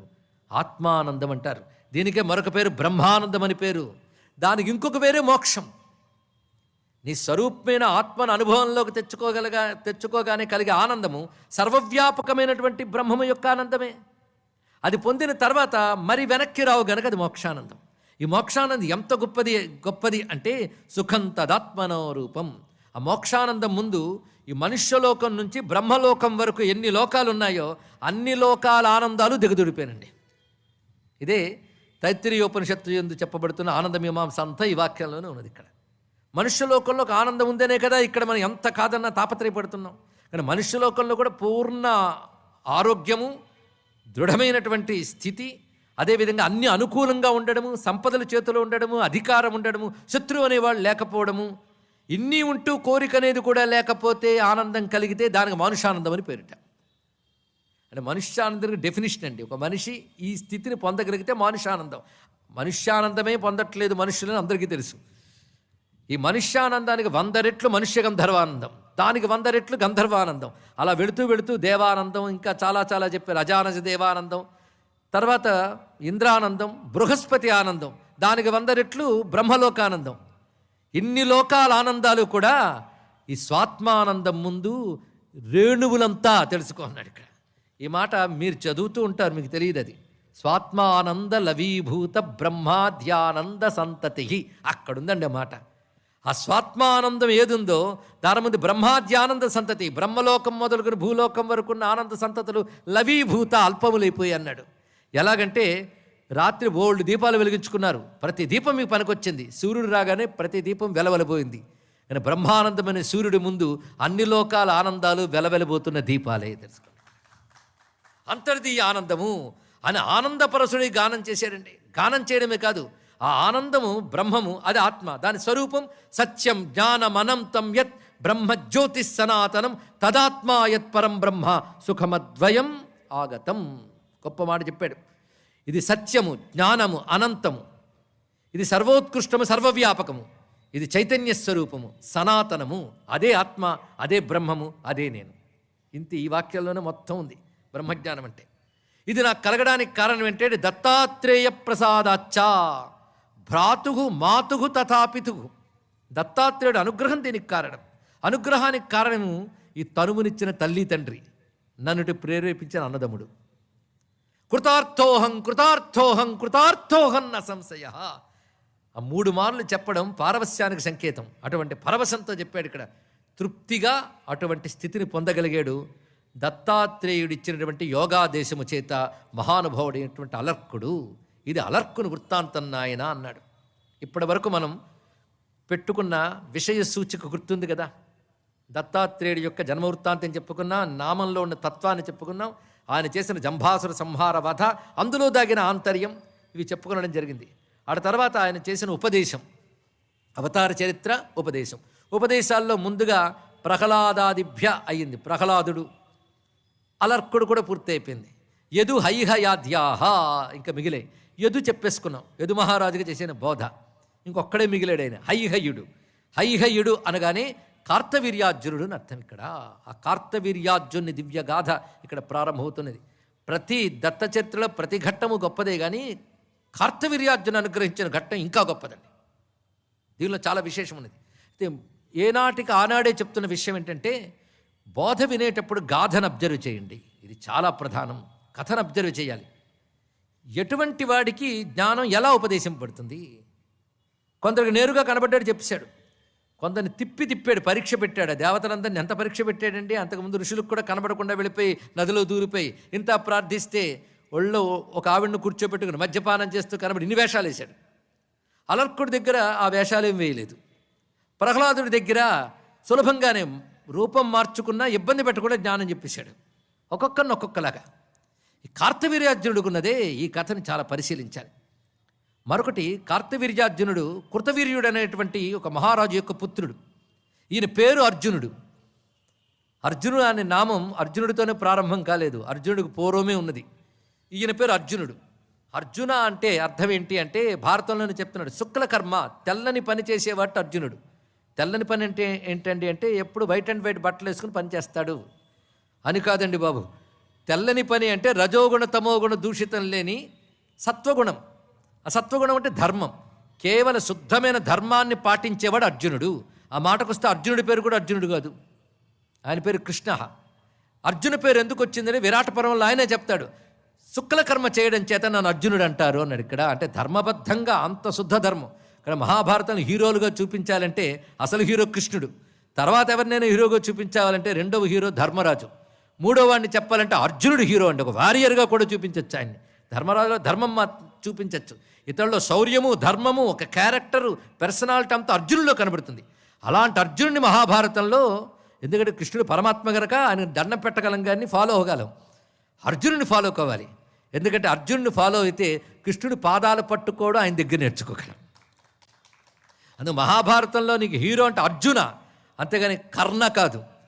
వాడికి దానం, వీరం, శౌరం అంతా పెద్ద జీరో. అది తెలియక కర్ణుణ్ణి, దుర్యోధుడిని హీరోలు చేశారంటే వాళ్ళు కలినాయకులు, కలిపురుషులు అని తెలుసుకోండి. ఇక్కడ వాటి పాడు చేసుకున్న బుర్ర అది తొలగించడానికి ఒకప్పుడు 18 రోజులు యజ్ఞం చేయడం జరిగింది. ఆ యజ్ఞ ఫలమే ఇక్కడ ఇది యథార్థ మహాభారతం అనే పుస్తకం రూపంలో లభిస్తోంది. మీరు చదవండి, పిల్లల చేత తెలియజేయండి. పుస్తకాలకు పబ్లిసిటీ కాదండి, మహాభారతం అసలు విషయం తెలియజేయడం కోసం చెప్తున్నా. ఇక్కడ అర్జున శబ్దానికి ఇదే అర్థం. కనుక ఈయన పేరేమిటి? కృతవీర్యుడి పుత్రుడి పేరు అర్జునుడు. అయితే మనకు కొంచెం తేడా తెలియడం కోసం కార్తవీర్యార్జునుడు అన్నారు. కార్తవీర్య అంటే కృతవీర్యుడి యొక్క కొడుకు అని అర్థం. ఇక్కడ అపత్యార్థకంలో చెప్పబడుతుంది. కృతవీర్యస్య పుత్ర, కృతవీర్యుడి యొక్క పుత్రుడు గనక కార్తవీర్యుడు, కార్తవీర్యార్జున. ఈ కార్తవీర్యార్జునుడు ఒక రాజపుత్రుడు మాత్రమే కాదు, గొప్ప రహస్యం, ఒక మంత్రాధిదేవత. ఆయన పాలనలోనే ఆయన్ని ఎవరు స్మరిస్తే చాలు వాళ్ళ రక్షణ వచ్చేదట. అంటే రాజు అయిన వాడు ఏం చేయాలి? ప్రజలందరిని రక్షించాలి. కానీ ప్రజలందరిని రక్షించడం ఒక మనిషి అయిన రాజుకు సాధ్యం కాదు. కానీ రాజధర్మం మాత్రం ప్రతి ఒక్కరిని రక్షించాలండి. వీడి సామాన్యుడు, వీడి పేదవాడు, వీడి పెద్దవాడు, అసామాన్యుడు అని చూడరాదు రాజు. అతి సామాన్యుడి నుంచి అసామాన్యుడి వరకు అందరికీ రక్షణనివ్వాలి, అందరికీ భద్రతనివ్వాలి. అది రాజధర్మం అనేది వేదం చెప్పిన ధర్మం. కనుక వేదం చెప్పిన రాజధర్మం ప్రపంచమంతా శిరసా వహించవలసిన ధర్మం అండి. దాన్ని పాటించే వాళ్ళు ఇప్పుడు రాజర్షులు. కానీ కార్తవీర్యార్జునుడు గొప్పతనం ఏంటంటే ప్రతివాడికి రక్షణనివ్వాలని తపస్సు చేశారండి. అది మహానుభావుడు. ఆ తపస్సు చేత ఏం సాధించారంటే ఎవరు ఆయన స్మరిస్తే వాళ్ళకి రక్షణ ఇచ్చావట. స్మరణ మాత్రం చేతనే. అది ఆయన తపస్సు చేసి సంపాదించినది. అంతేకాదు ఆయన మంత్రాధిదేవత. మంత్రశాస్త్రంలో కార్తవీర్యార్జున మంత్రం ఉంది. కార్తవీర్యార్జున మంత్ర సిద్ధికి రకరకాల మంత్రములు కార్తవీర్యార్జునుడు ఉద్దేశించి చెప్తారు. నేటికి కూడా కార్తవీర్యార్జున్ని స్మరిస్తే పోయిన వస్తువులు లభించడం ఒకటి, ఉన్న వస్తువులు పోకుండా ఉండడం ఒకటి. అని హనుమాచార్యకి ఒకసారి తాను అర్చించే విగ్రహాలు పోయి అన్నప్పుడు ఆయన గొప్ప కీర్తన చేస్తాడు. ఇందిరా రమణు తెచ్చి ఇయ్యరో నాకిటువలే పొంది ఇతని పూజింప పొద్దాయనిపుడు అని ఒక కీర్తన చర్చించాడు. అందులో అంటాడు, కైవసమైన ఎట్టి కార్తవీర్యార్జునుడా దేవుని ఈ వేళ నాకు తెచ్చి ఇయ్యరే అని కీర్తన చేస్తాడు మహానుభావుడికి. అంటే కార్తవీర్యార్జునుడు స్మరించాడు. అంటే కార్తవీర్యార్జునుడు, హనుమత్ స్వామి వీళ్ళని స్మరిస్తే ఇది లభిస్తుంది అంటూ అప్పటికి సంప్రదాయంలో, అంటే అన్నమాచార్య కాలానికి కూడా అది సంప్రదాయంలో ఉన్నది. ఇంకొక రహస్యం అండి, ఇంట్లో ఒక దీపం వెలిగించి సంధ్యా సమయంలో కార్తవీర్యార్జునుని స్మరిస్తే ఆ ఇంటికి చోర బాధ ఉండదుట. ఇది ఒక పెద్ద రహస్యం. వేదాంతం అర్థం కాకపోయినా ఇవి బాగుంటాయి టెక్నిక్స్, ఇలాంటివి చేసుకోవచ్చు చక్కగా. అందుకే ప్రవచనానికి కూర్చుంటే అవి కాకపోయినా ఇవేనూ దొరుకుతాయి. ఇలాంటి టెక్నిక్స్ చాలా ఉన్నాయి. కానీ కార్తవీర్యార్జున స్మరణ ఇన్ని మాళ్ళు కార్తవీర్యార్జున కార్తవీర్యార్జున అంటున్నాం కనుక మనందరినీ ఆ మహామంత్రాధిదేవత అనుగ్రహించుగాక, సనాతన ధర్మాన్ని కాపాడుగాక, భారతదేశంలో తెలిసిన దొంగల్ని తెలియని దొంగల్ని శిక్షించి అనుగ్రహించుగాక ప్రార్థిస్తాం. అటువంటి దివ్యమైన కార్తవీర్యార్జున చరిత్ర ప్రారంభించుకుంటున్నామంటే దత్తుని అనుగ్రహం మరొకటి ఉన్నది. అందుకే ఇక్కడ చెప్తున్నారు, కృతవీర్యాత్మజ అర్జున కృతవీర్యే దివంయాతే మంత్రిభిస్స పురోహితై. ఈ కార్తవీర్యార్జునుడు తన తండ్రి మరణించిన తర్వాత సామంతులు, మంత్రులు అందరూ కలిసి, ప్రజాప్రతినిధులు కలిసి, స్వామి నువ్వు పట్టాభిషిక్తుడివే మమ్మల్ని పాలించాలి అని కోరుకున్నారు. వెంటనే అంటున్నాడు, నేను రాజ్యాన్ని పాలించడానికి అనర్హుడను. ఇలాంటి కథలు బాగా స్టడీ చేయాలండి. ఇప్పుడు వీలైతే పురాణాల్లో రాజనీతి, పురాణాల్లో అర్థశాస్త్రం, ఇలా ఒక్కొక్క సబ్జెక్టు మీద రీసెర్చ్ చేస్తే ప్రపంచానికి అన్ని కాలాలకి పనికొచ్చే విజ్ఞానం ఇవ్వగల సత్తా మన పురాణాలకున్నది. ఇది తెలుసుకోండి. ఆ దృష్టితో చూడకుండా పుక్కుటి పురాణాలు, కట్టుకథలు అని ఎవడో అన్నట్టు వీడు అన్నాడు. వాడు వీడిద్దరూ చదవలేదు, అది తెలుసుకోండి. ఇక్కడ చదవకుండా అభిప్రాయాలు ఏర్పరచుకుంటున్నారు. చదివితే పురాణ విజ్ఞానం యూనివర్సిటీల్లో స్టడీ చేయవలసిన అతిపెద్ద సబ్జెక్ట్. అది చదవగలిగితే మనం చదువుతున్న ఈ పొలిటికల్ సైన్సు, ఎకనామిక్స్ అవి మరింత సవరింపబడతాయి తెలుసుకోండి. ఇక్కడ అంత గొప్ప విజ్ఞానం. ఇప్పుడు ఒక రాజపుత్రుడు తర్వాత రాజు అవ్వడం అనేది రాజరికంలో ఉన్నదే. అది కాదు మన రాజధర్మంలో. రాజపుత్రత్వం ఒక అర్హతే, మిగిలిన అనేక అర్హతలు ఉండాలి. వాడు ఆరోగ్యవంతుడై ఉండాలి, సమర్థుడై ఉండాలి, శాస్త్రవేత్త అయి ఉండాలి, పవిత్ర ప్రవర్తన కలవాడు ఉండాలి. ఇప్పుడు పాలనకి అది పెద్ద అనర్హత తెలుసా? వాడికి అవినీతి లేదంటే వాడికి గెలవలేడు. లేకపోతే గోండాలను ఎక్కడ పోషిస్తాడు, అవినీతితో ఓట్లు ఎక్కడ వేయించుకుంటాడు, కనుక వీడు లాభం లేదయ్యా అని తోసిపడేస్తాడు. కనుక నీతి న్యాయం ప్రకారం వెళ్ళేవారు కబుర్లు చెప్పడానికి పనికొస్తారు కానీ పాలించడానికి సరిపోరనే యుగం కలియుగం. కానీ భారతదేశంలో మాత్రం నీతి కలవాడే నాయకుడు కావాలి, నీతి కలవాడే నేత కావాలి అనేది సనాతన ధర్మం. ఇది చాలా ప్రధానం. అందుకు నేతను ఎంచుకునే ప్రజలకి ముందు నీతి ఉండాలి కదా. నీతి గల నేత రావాలనేటువంటి తపన ప్రజలకు ఉన్నప్పుడు అటువంటి నేతలు తప్పకుండా వస్తారండి. అందుకే ఒక పెద్ద ఆయన చెప్తాడు, దేశ అభ్యుదయం దెబ్బతినడానికి కారణం ఏమిటంటే నీతి లేని నేతలు, బాధ్యత లేని పౌరులు. ఇది తెలుసుకోండి, తర్వాత ఆలోచించుకోండి. తర్వాత మొత్తానికి మహానుభావుడు మాట్లాడుతున్నది ఏంటంటే, నేను రాజ్యానికి అర్హుణ్ణి కాను, ఎందుకంటే నాకు అవిటి చేతులు. అంటే అర్జునుడికి మొట్టమొదట రెండు చేతులు అవిటి చేతులే. అంటే ఆయన ఆజానుబాహుడు కాడు, అవి అవిటివి, కదిలించలేని చేతులు. అవిటి చేతులున్న నేను రక్షణ ఎలా ఇవ్వగలను? రాజు అంటేనే రక్షణ. రక్షణ అనేది బాహువులు. అందుకే క్షత్రియుడు బాహువుల నుంచి కలిగేయడం చెప్పడంలో ఉద్దేశం ఏంటంటే రక్షించే స్థానం బాహువులది. అందుకు ప్రజల్ని రక్షించే బాధ్యత నాది. రక్షించవలసిన బాధ్యత కలిగినటువంటి బాహుజుడనైన నాకే బాహువులు బలంగా లేకపోతే నేనే రాజ్యపాలన చేస్తాను. పైగా ఎవరిని నియమించుకోవచ్చు కదా అంటే నేను ఇంకొకటి మీద ఆధారపడి రాజ్యపాలన చేయాలి. ఇది చాలా చూడండి, సహాయం ఉండడం వేరు, వాడి మీద వాలిపోవడం వేరండి. రెండుకి ఒకరిని సహాయంగా తీసుకోవడం వేరు, వాడికి డిపెండ్ అయిపోవడం వేరు. రెండుకి చాలా తేడా ఉన్నది. హెల్ప్ వేరు, డిపెండెన్స్ వేరు, రెండుకి చాలా తేడా ఉంది కదా. కనుక నేను ఎవడి సౌర్యం మీదో ఆధారపడి బ్రతికితే ఇంకా వాడికి బుద్ధి మారి నన్ను కూడా దెబ్బతీయచ్చు కదా. అందుకే సహాయంగా తీసుకోవాలి తప్ప ఆధారపడిపోకూడదు. ఎంత చక్కటి ఆలోచన చూడండి. పైగా రాజు ఏ ఏ విభాగాల ద్వారా ప్రజలకు రక్షణ కల్పించాలో అన్ని భాగాల్లో రాజుకు జ్ఞానం కలిగి ఉండాలి. ఎంత గొప్ప విషయం చెప్తున్నాడు ఇక్కడ. అది కలిగి ఉండాలి. ఎందుకంటే నన్ను నమ్మి కదా ప్రజలు కప్పం కడుతున్నారు. కప్పం కడుతున్న కొద్దీ నా భోగాల కోసం వాళ్ళు పన్ను చెల్లించట్లేదు. ఇది బాగా తెలుసుకోండి. ప్రజలు పన్ను కట్టేది వాళ్ళకి రాజ్యం ద్వారా రక్షణ వస్తుంది అని నమ్మకంతో కడుతున్నారు. అందుకని వీళ్ళందరూ పన్ను కొడితే ఆ డబ్బు తీసుకుని నీ కోట్లు ఎవరి దగ్గర నుంచి వస్తాయి వాళ్ళకే డబ్బు విచ్చలవిడిగా పనిచేసి ప్రజలకు అన్యాయం చేయమనా కోరుకుంటారు చెప్పండి. ఇక్కడ అటువంటి దుర్వ్యవస్థ కాదు కదా. ఇక్కడ తనకు పన్ను కడుతున్న ప్రతివారికి ఆయన తప్పకుండా రక్షణ ఇవ్వాలి. అందుకే ముందుగా చెప్తున్నది పణ్యాణాం ద్వాదశం భాగం భూపాలాయ వణిజ్జనాః. ముందుగా రాజు ఎక్కువగా చూసుకోవాల్సింది వాణిజ్యవేత్తలు. వీళ్ళు చాలా ప్రధానం. ఎందుకంటే రాజుకు ధనాగారం నిండేది వాణిజ్యవేత్తల వల్లనే. ట్రేడ్ అండ్ కామర్స్ ఇది చాలా అవసరం కదా వాటిని. అందుకు వాళ్ళు ద్వాదశ భాగం కడతారు, ఎక్కువ భాగం పన్ను వాళ్ళు కడతారండి. ఇక్కడ వాళ్ళు ఆ పన్ను కట్టినప్పుడు వాళ్ళకి వాళ్ళ వ్యాపారాలకి అవినీతి పరుల వల్ల దెబ్బ తగలకూడదని కదా నమ్మి కట్టారు. అటువంటిప్పుడు వాళ్ళకి కావలసిన రక్షణ ఇవ్వాల్సిన బాధ్యత నాది. అదేవిధంగా రెండవది గోపాశ్చ, గోపాలకులు. అంటే తర్వాత గోపాలకులు కృషివలురు, అంటే రైతులకు చాలా ప్రాధాన్యం ఇవ్వాలి. చూడండి, ఇది భారతీయ రాజనీతి వ్యవస్థ. అందుకే ఇప్పుడు రాజనీతి శాస్త్రం అంతా చదువుకోకపోయినా ఒక రామాయణమో భారతమో ఇదిగో ఇలాంటి కథలు చెప్పినా కొంచెం రాజనీతి విషయాలు తెలుస్తాయి. అందుకే వాళ్ళు ఎంత కడతారు అంటే కృషి వలాహ షడ్భాగంచ, 6వ భాగం వాళ్ళు పన్ను కడతారు వాళ్ళ ఆదాయం నుంచి. కనుక వాళ్ళకి రైతులు ఆత్మహత్య చేసుకునే స్థితి ఏ రాజ్యంలో జరుగుతుందో ఆ పాలకులు పాలనకు అనర్హులు. ఇది తెలుసుకోండి. ఇక్కడ రైతులకు రక్షణ ఇవ్వాలి. తర్వాత పాడి పంట అంటారు కదా, రెండు కలిసి రైతులు.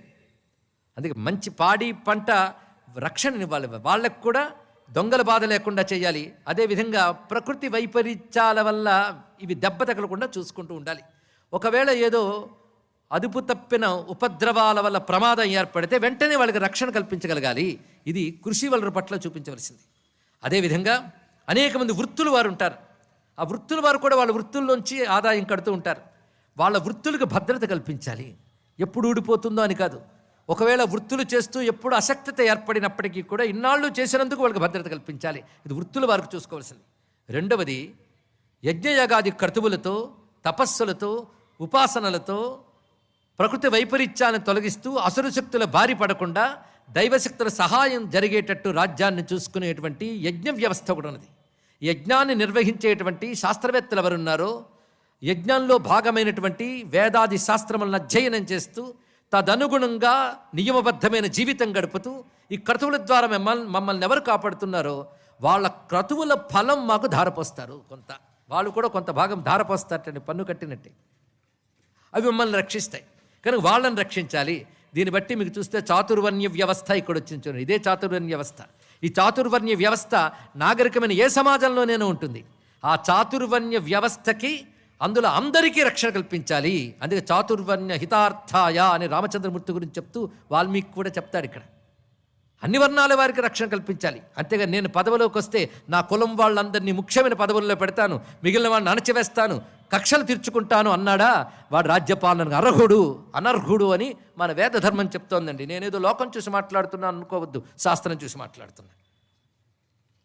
ఇటువంటి విషయాలు చెప్తూ అందుకే రక్షణ అనేది చాలా ప్రధానం గనక వీళ్ళందరికీ నేను వాళ్ళ దగ్గర పన్ను తీసుకుని అధికారాన్ని సింహాసనంలో కూర్చోవట్లేదు, రాజ్యం పాలించడమైన ఉద్యోగానికి నేను వీళ్ళ దగ్గర నుంచి తీసుకుంటున్న వేతనం ఇది అన్నాడు మహానుభావుడు. గొప్ప మాట. అంటే రాజు జీతగాట్ట, వాళ్ళు ఇచ్చిన ద్రవ్యంతి వాళ్ళందరికీ వినియోగించి రక్షణ కల్పిస్తున్నందుకు నా పోషణ నేను చూసుకోవడం వేతనం.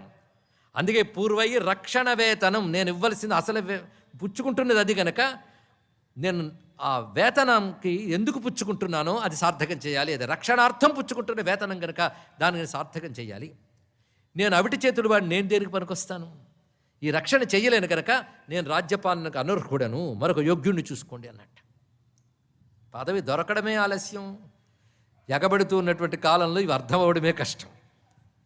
వెంటనే మహానుభావుడు ఈ మాట చెప్పగానే అక్కడ మహాత్ములు చెప్పారు, నాయన అసాధ్యాన్ని కూడా సుసాధ్యం చేసే మార్గం ఉంది, అది తపస్సు.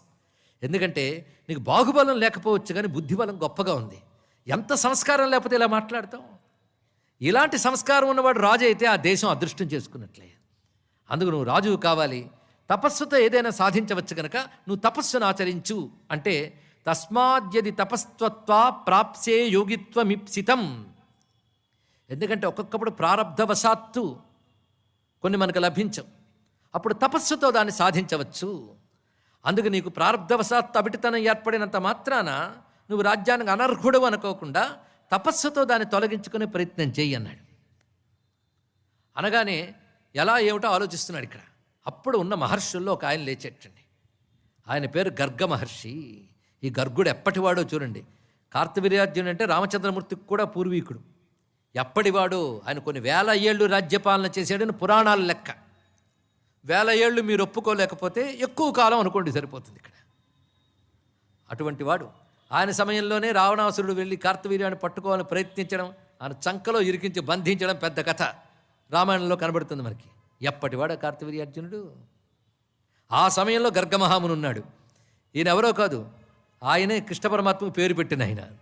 ఎప్పటి కృష్ణుడు అంటే ఏనాటి నుంచో ఉంటారు ఋషులు, ఇప్పటికీ ఉన్నారు మహర్షులు. తెలుసుకోండి, ఇక్కడ మహర్షులు నేటికి ఉన్నారు, కల్పాంతం ఉంటారు. వాళ్ళ ముక్తజీవులు. మరో కల్పంలో కూడా లోక కళ్యాణార్థం శరీరధారులు రావచ్చు కూడా వాళ్ళందరూ ఈశ్వర కోటికి చెందినటువంటి వారు మహానుభావులు. అటువంటి గర్గమహాములు లేచి, నాయనా నువ్వు మహానుభావుడివి, నీకు సులభంగా తపస్సు పండే మార్గం చెప్తాను. ఎందుకంటే నువ్వు తొందరగా రాజ్యానికి రావాలి కదా, అందుకు నువ్వు సులభంగా తపస్సు పండే మార్గం చెప్తాను. అంతవరకు నీతిమంతులైన మంత్రులకి చక్కగా రాజ్యపాలన అప్పగించి నువ్వు తపస్సుకు వెళ్ళు.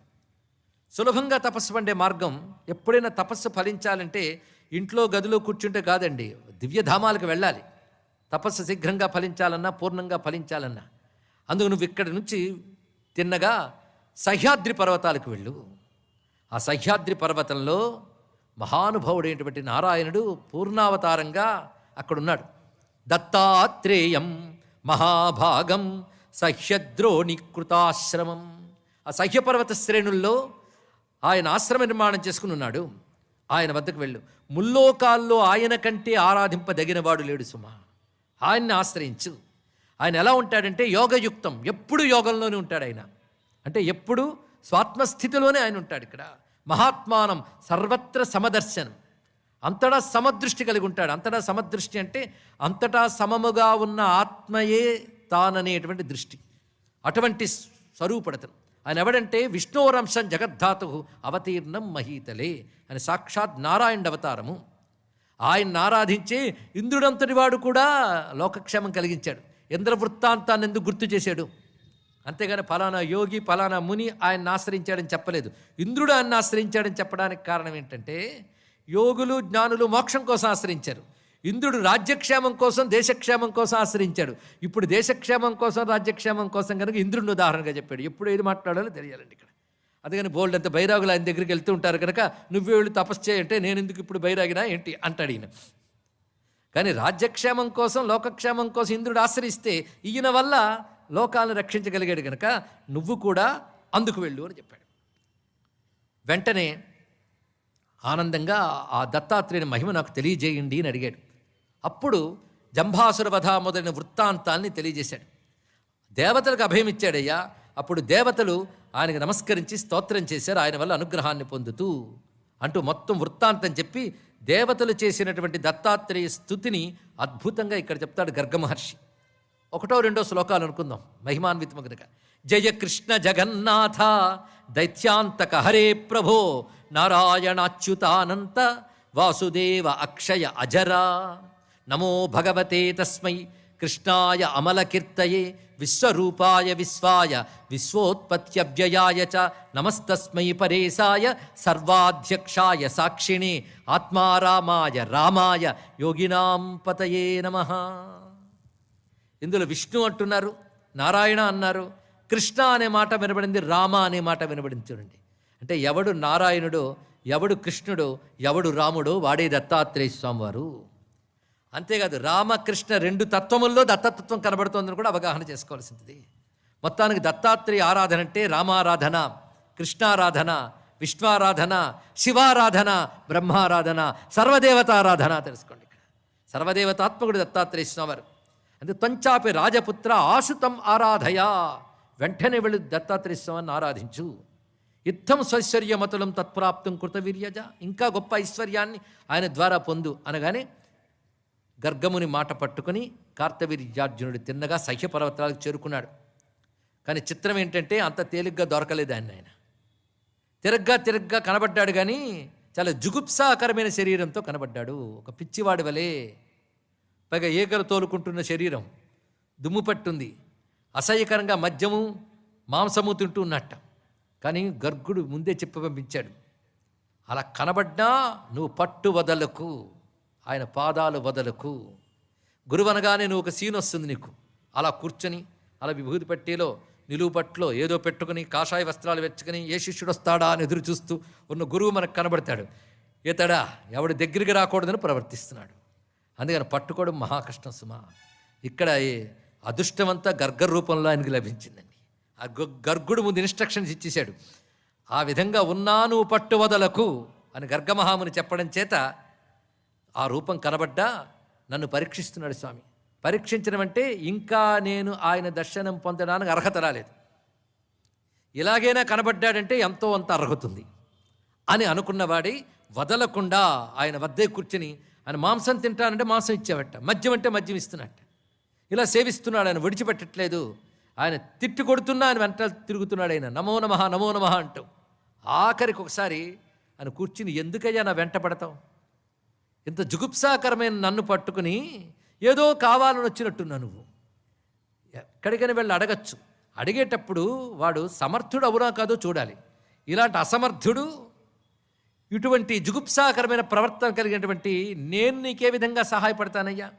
నువ్వు కాలం అంతా వ్యర్థం చేసుకుంటున్నావు నా వెంటపడి. అశక్తం ఉపకారాయ, నేను ఉపకారం చేయడానికి తగినవాడని కాను, అసమర్థత నాకు లేదు. సమర్థుడిని వెళ్ళి వాడినెవడినో అడుక్కో అని చెప్తే ఒక్కసారి గర్గమహాముని మాటలు మనం గుర్తు తెచ్చుకున్నాడు. స్వామి, నాకు నువ్వెవరో తెలుసు, పైగా నిన్ను భ్రమింపజేయడానికి స్త్రీ వ్యామోహపరుడు అనిపించుకోవడానికి నీ ఒళ్ళో కూర్చోబెట్టుకున్నటువంటి ఆవిడ కూడా ఎవరో నాకు తెలుసు. అనఘస్త్వం, నువ్వు అనఘుడవు. మళ్ళీ గుర్తు రావాలండి, సుమారు 5 రోజుల క్రితం మాట. అనఘస్త్వం, అనఘస్త్వం వచ్చింది కనగానే కథలో ఒక శక్తి ప్రవేశించింది అర్థం. ఆ మాట అంత మహిమాన్వితమైన మాట. అనఘస్త్వం తథైవేయం దేవి, నువ్వు అనఘుడవు, ఆవిడ అలాంటిదే. అలాంటిది అంటే యాజ్ ఇట్ ఈజ్, లైక్ కాదు, యథాతథం. నువ్వేంటో ఆవిడ వేరే, ఆవిడ అంతే.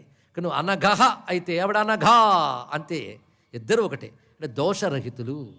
మరి దోషాలు కనబడుతున్నాయి, కనబడుతున్నా దోషం లేదు, అది గొప్పతనం. అందుకే అనఘ మాట చెప్పబడుతుంది ఇక్కడ. శివ అని పేరెందుకు వచ్చిందయ్యా అంటే మంగళస్వరూపుడు కదండి. అమంగళమన్నీ ఎందుకు ధరిస్తాడంటే అమంగళం తగిలినా మంగళమే కనుక శివ అన్నట్టు ఆయన ఇక్కడ.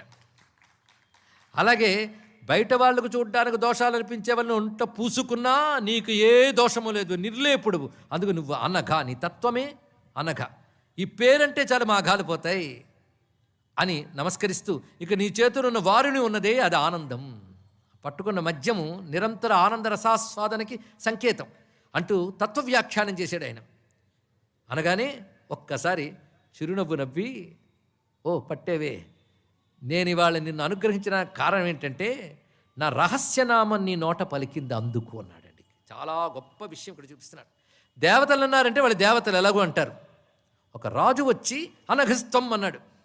ఎప్పుడైనా భగవంతుడు ఎవరిని అనుగ్రహిస్తాడో తెలుసా? ఈ రహస్యం గుర్తుపెట్టుకోండి. తన తత్వం తెలిసిన భక్తుడిని తొందరగా అనుగ్రహిస్తాడు. ఇది రహస్యం ఇక్కడ. తత్వం తెలిసిన భక్తుడిని తొందరగా అనుగ్రహిస్తాడు.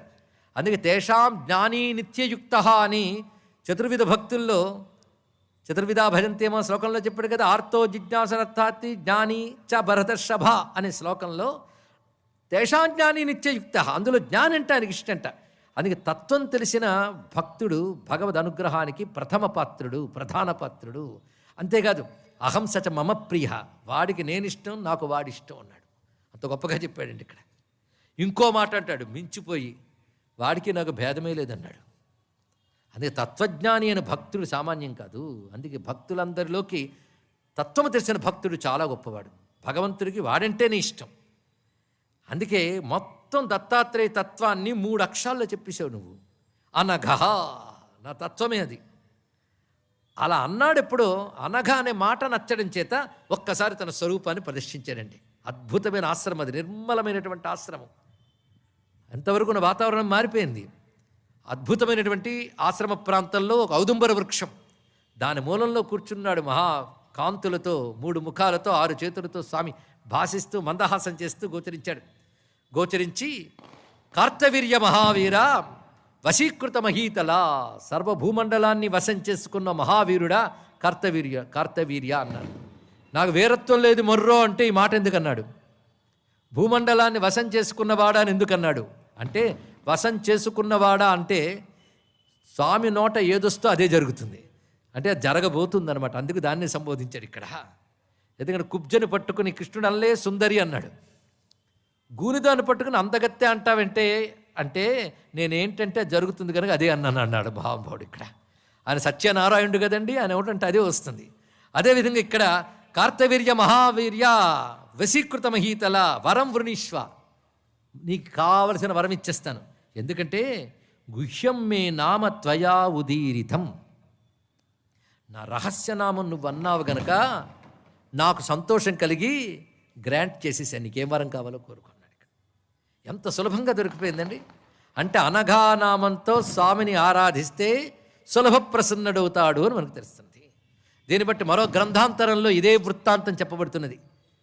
ఏ రోజున దత్తాత్రేయ స్వామి వారు మన కార్తవీర్యార్జును అనుగ్రహించారో, కార్తవీర్యార్జునుతో సంభాషించి వరములిచ్చారో, ఆ రోజు ఒక పుణ్యతిథి, ఒక వరాన్ని ఇచ్చాడు. ఈ రోజున నన్ను నువ్వు పలికిన నామంతో ఎవరు ఆరాధిస్తారో, నన్ను మావిణ్ణి, వారికి మా ఇద్దరి సంపూర్ణ అనుగ్రహం లభిస్తుంది అని వరమిచ్చాడు ఆయన. అంటే అనఘాదేవితో కూడిన అనఘస్వామిని. అది మార్గశిర మాసం బహుళ అష్టమి, దీనికి అనఘాష్టమి అని పేరండి ఇక్కడ. సాధారణంగా బహుళాష్టములన్నీ భక్తులు వ్రతాలు చేస్తారు. ఒక్కొక్క మాసంలో బహుళాష్టమికి ఒక్కొక్క ప్రత్యేకత. పైగా ఈ అష్టమి వ్రతాలు ఎవరైనా చేయవచ్చు, అన్ని వర్ణముల వారు, దత్తకథ చెప్పుకుంటున్నాం, అన్ని వర్ణముల వారు, అన్ని వర్గాల వారు, స్త్రీలు పురుషులు అందరూ చేయదగ్గ వ్రతం అనఘావ్రతం. ఇది గురూపదిష్ట మార్గం ఉంది, దానికి ఒక విధానం ఉంది. ఆ సమయంలో కథ కూడా కార్తవీర్యార్జును అనుగ్రహించిన కథే చెప్తారు. అనఘాదేవి సైతరేని ఉంటాడు, చుట్టూ అష్టసిద్ధులు కూడా కలశస్థానాల్లో ఉంటాయి, మధ్యలో వారు ఉంటారు. అంటే అష్టసిద్ధులు దాటిన తర్వాత యోగం, అది గొప్ప రహస్యాలండి. ఆయన ఆశ్రయించిన వారికి అష్టసిద్ధులు కూడా లభిస్తాయి, కానీ అక్కడితో తృప్తిపరచకుండా పై సిద్ధిని ఇస్తాడు. అటువంటి దివ్యమైనటువంటి అనఘాతత్వం ఇక్కడ చెప్పబడుతుంది. ఇక్కడ దత్తాత్రేయ స్వామి వారు అనుగ్రతమైన సంపద అంటే ప్రజల్ని పాలించడం వల్ల ఏ అర్థము లభిస్తుందో ఆ అర్థము ఆ ధర్మము నాకు సిద్ధించాలి. చూసారా, సంపద నాకు ప్రజాపాలన రూపమైన ధర్మం వల్ల లభించాలి, పైగా అర్థం వల్ల ధర్మం లభించాలి. ఎంత చక్కగా అడిగాడు. ఆ తర్వాత లభించినది నాకు పరానుస్మరణ జ్ఞానం. నిజంగా పాలకుడికి తెలిస్తే శత్రుబాధ ఉండదండి. అంటే అవతలవాడు ఏమనుకుంటున్నాడో నాకు తెలియాలన్నాడు. ఇక్కడ ఇంకేమున్నది, ఏ స్పై అక్కర్లేదు, అప్పుడు అన్ని గ్రహించగలడు. అందుకు పరానుస్మరణ జ్ఞానం. తర్వాత కావలసింది యుద్ధముల్లో నన్నెవ్వరూ ఎదిరించలేని విధంగా నాకు పరాక్రమం కావాలి. ఈ లోపల ఆ కొట్టేటప్పుడే కోపంగా చూశాడు దత్తుడు వారు. ఆ కోపంగా చూస్తే చేతులు మాడిపోయేటండి ఆయనకి, ఆ కోపపు చూపులకి. అవి అసలే అవిటి చేతులు, అవి కాస్త తగలడ్డాయి. ఎందుకంటే అవి తగలబెట్టి కొత్తవి ఇవ్వబోతున్నాడు ఆయన. అనుగ్రహించగానే 2 చేతులు చక్కగా బలంగా వచ్చేసాయి ఆయనకి. వచ్చిన తర్వాత అంటున్నాడు, నీ అనుగ్రహం వల్ల నాకు ఈ బాహువులు సంప్రాప్తించాయి, కానీ నాకెప్పుడు 2 బాహువులు అందరిలా ఉన్నప్పటికీ అవసరమైనప్పుడు 1000 చేతులు రావాలి అన్నాడు. అదే కార్తవీర్యార్జునుడు 1000 చేతులు వాడు. ఎప్పుడు 1000 చేతులు కాదు, అవసరమైనప్పుడు. ఎప్పుడు 1000 చేతులు ఉంటే చూడడానికి బాగోదు. సంకల్ప మాత్రం చేత అన్నాడు ఇక్కడ. అది అవసరమైనప్పుడు సహస్రమిచ్ఛయా వాస్తు బాహూనాం అన్నాడు ఇక్కడ. బాహువులు ఇచ్ఛతో 1000 కాగలగాలి, ఇది మరో వరం. ఇంకొకటి అణిమాద్య అష్టసిద్ధులు నాకు లభించాలి. మరొకటి ఏమిటంటే ఎక్కడికైనా సరే నాకు నిరాటంకమైన గమనం కలిగి ఉండాలి. అంటే ఆకాశంలో కానీ, నీటిలో కానీ, భూమిలో కానీ నేను సంచరించలేనిదంటూ ఉండకూడదు. ఎక్కడికైనా సంచరించగలగాలి. ఆఖరికి లోకగమనం కూడా, లోకాంతర గమనం కూడా నాకు సిద్ధించాలి. ఇక ఎప్పటికో అప్పుడు మరణం తప్పదు కదా. మరణం లేనిది నేను అడగను, తప్పకుండా మరణం ఉంటుంది. బహుకాలం ఇలా పాలన చేసిన తర్వాత నీతో సమానమైన వాడి చేతిలోనే నేను మరణించాలి అన్నాడు ఇక్కడ. నాకంటే గొప్పవాడు నీతో సమానుడైన మహాపురుషుని చేతిలోనే నేను మరణించాలి, ఇది కోరుకున్నాడండి ఇక్కడ కార్తవీర్యార్జునుడు. ఇంకొక మాట, ఇది ప్రతివాడు నిజంగా అడుగుతారో లేదు కానీ ఒక రాజు అయిన వాడు అడగవలసింది. తథోన్మార్గ ప్రవృత్తస్య సంతు సన్మార్గదర్శకాః. గొప్ప మాట అన్నాడు. ఎప్పుడైనా సంపద అధికారం ఉన్నప్పుడు అహంకారం చేతనో లేదా కష్టమో ఏదో కలిగినప్పుడు బాధ చేతనో బుద్ధి తప్పుడు మార్గంలోకి వెళ్ళే అవకాశం ఉంటుందండి. ఎందుకంటే సంపద ఉంటే విర్రవీగుతాం కనుక, పెద్ద లేదు చిన్న లేదు, ఎవడు చూడొచ్చేళ్ళని తప్పు చేస్తాం. అవినీతిలో పడతామంటే నాయకుడు మావాడేలే పర్వాలేదు అంటాం. ఎందువల్ల? సంపద అధికారం ఉండడం వల్ల. కనుక తప్పు చేయడానికి అవకాశం సంపద, అధికారము, యవ్వనము ఇవి. ఇంకొక అవకాశం ఏంటంటే బాగా దుఃఖం కలిగింది అనుకోండి, ఈ దేవుడు ఏం చేశాడు, ధర్మం ఏం చేశాడు కనుక విడిచిపెట్టేస్తాను, అప్పుడు తప్పు చేస్తాం. కానీ మనిషితో మహాప్రమాదం. దుఃఖం కలిగినా ధర్మం విడిచిపెట్టేస్తాడు, సుఖం కలిగినా ధర్మం విడిచిపెట్టాడు, రెడీగా ఉంటాడండి ఇక్కడ. అలా ఇంత సంపద ఇవి కలిగినప్పుడు ఎప్పుడైనా నా బుద్ధి దారి తప్పితే వెంటనే సరి అయిన దారిని పెట్టగలిగే సత్పురుషులు నాకెప్పుడూ లభించుగాక. ఎంత గొప్ప కోరిక కోరుకున్నాడండి ఇక్కడ. ఇది అతని గొప్ప కోరిక. తతో ఉన్మార్గ ప్రవృత్తస్య సంతు సన్మార్గదర్శకాః. మరొక్క మాట చెప్పాడు, నాకు ఎప్పుడు గొప్ప అతిథులు లభింతురుగాక. ఇది గొప్ప కోరిక. అంటే నిరంతరం అతిథి అభ్యాగతే నాకు రావాలి, వాళ్ళు నేను పోషించుకోవాలి, వాళ్ళందరూ మంచి గొప్ప గొప్ప అతిథులు లభించాలి. అదేవిధంగా రాజ్యరక్షణ కోసం నాకు అక్షయమైన ధనం లభించాలి. ఎవరైనా నన్ను స్మరిస్తే చాలు వాళ్ళకు పోయిన ద్రవ్యం లభించాలి. అనష్ట ద్రవ్యత రాష్ట్రే మమ అనుస్మరణేన చ. నన్ను స్మరిస్తే చాలు వాళ్ళకి ధనము లభించుట, పోయిన ధనము లభించుట, రక్షణ లభించుట జరగాలి. అన్నిటికంటే పెద్ద కోరిక ఏంటో తెలుసా? త్వయి భక్తిశ్చ దేవా అస్తు నిత్యమవ్యభిచారిణి. స్వామి, నీపై ఎప్పుడు చెక్కు చెదరనటువంటి నిష్కపటమైన దృఢమైన భక్తి నాకు ఉండుగాక అన్నాడండి ఇక్కడ. ఇది లాస్ట్గా అడిగాడంటే లాస్ట్ కోరిక. ఇన్ని కోరికలకి పునాది అదండి ఇక్కడ. ఎందుకంటే భక్తి ఉండాలి. గొప్ప ప్రార్థన ఏమిటంటే నీ యందు భక్తి నీయవయ్యా. శంకర భగవత్పాలు వారు కూడా స్థిరాందేహి భక్తిం భవత్పాద పద్మే కృపాశీల శంభో కృతార్థోస్మి తస్మాత్ అంటారు. త్యాగయ్య అంటాడు, భక్తి బిచ్చమియ్యవే రామయ్య, సాత్వికమగు భక్తి బిచ్చమియ్యవే అన్నాడు ఇక్కడ. ఆ సాత్విక భక్తి, సాత్విక భక్తి అంటే అవ్యభిచారిణి, నువ్వు తప్ప మరొక వైపు వెళ్ళని చెక్కు చెదరని దృఢమైన భక్తిని ఇవ్వయ్యా అన్నాడు ఇక్కడ. ఇది అడగడంలో చివరికొచ్చే మాటలు జాగ్రత్తగా చూడండి. నాకంటే గొప్పవాడు నీతో సమానుడైన మహాపురుషుని చేతిలో మరణించాలి. రెండవది, బుద్ధి తప్పుదారి పడితే సన్మార్గం చెప్పే సత్పురుషులు నాకు ఉండాలి. నాకు దేశక్షేమం కోసం అక్షయధనం కావాలి, నన్ను స్మరిస్తే చాలు ధనప్రాప్తి కలగాలి, నీపై నిశ్చలమైన భక్తి ఎల్లవేళలో ఉండాలి. ఎన్ను కోరుకున్నాడు మీరు లెక్క కడితే సుమారు 11 పైన కోరికలు ఉన్నాయండి. ఇంకేమైనా ఉన్నాయా అని ఆలోచిస్తున్నాడు. ఆలోచించుకున్నాడు ఈయన, మొత్తం ఆలోచించి కోరుకున్నాడు. List close. ఈ 11 నిజంగా ఉంటే ఇంకేం కావాలంటే, ఇందులో మనకు పెద్ద పట్టనివి కొన్ని ఉన్నాయి. నిశ్చల భక్తి, సత్పురుషులు నాకు ఉండాలి, ఇవి ఏదో పాపం పిచ్చోడు కార్తవీర్యార్జునుడు అడిగాడు, కానీ మన మిగిలినవన్నీ రెడీ. కానీ మహానుభావుడు 11 గట్టిగా అడిగాడు. అడిగితే తడుముకోకుండా అన్నాడు ఈయన, యయేతే కీర్తితా సర్వే తాన్ వరాన్ సమవాప్స్యసి. ఏవైతే నువ్వు అడిగేవో అవి యథాతథంగా పరిపూర్ణంగా నీకు ఇస్తున్నాను, ఇంకా నువ్వు చక్రవర్తివి అవుతావు అని చెప్పి దీవించి పంపించాడు. వెంటనే దత్తాత్రేయుడికి నమస్కారం చేసి మహానుభావుడు తిన్నగా రాజ్యపాలన ప్రారంభించాడండి. దత్తాత్రేయాత్ పరం వృద్ధిం అవాప్య అతిబలాన్విత అద్యప్రభృతి యశస్త్రం మామృతేన్యో గ్రహిష్యతి. నేను తప్ప ఇంకెవ్వడూ నా రాజ్యంలో శస్త్రం పట్టుకోవడానికి వీలు లేదు, ఇది తెలుసుకోండి. అంతేగాని ప్రొటెక్షన్ కోసం గన్స్ లైసెన్స్ ఇచ్చేసాం, ఎందుకంటే మేము రక్షించలేం కనుక. రాజు అసమర్థుడైతేనే ప్రజల చేతుల్లో ఆయుధాలు ఉంటాయి. ప్రజల చేతుల్లో ఆయుధాలు ఉంటే ఒకడి వల్ల మరొకడికి ప్రమాదం. అలాంటి దేశాలు కూడా ఉన్నాయి భూమి మీద, మీకు తెలియదు ఏముంది. కనుక ప్రజల్ని రక్షించగలిగేది రాజు, అంతేగాని ప్రజలే వాళ్ళని రక్షించుకునే దుస్థితి రాకూడదు. అందుకు నేను రాజ్యపాలన చేయగా ఇంకెవడి చేతిలో ఆయుధం ఉండకూడదు, అది నియమం చెప్పాడు.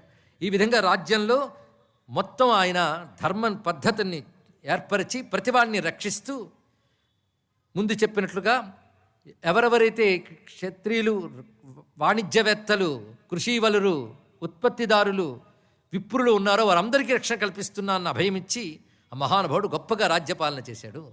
అతడి యొక్క రాజ్యపాలన వైభవాన్ని చూసి అంగిరుడనే మహానుభావుడు అంటాడు, కార్తవీర్యార్జునుడి వంటి రాజు ఇంతవరకు లేడు, ఇకపై ఉంటాడా లేదో కూడా సందేహమే అంటూ అద్భుతంగా కార్తవీర్యార్జును గుణగానం చేయడమే కాకుండా కార్తవీర్యార్జుని దత్తాత్రేయుడు అనుగ్రహించినటువంటి అనఘాష్టమి వ్రత విధానాన్ని వ్యాప్తి చేశాడు ఋషి.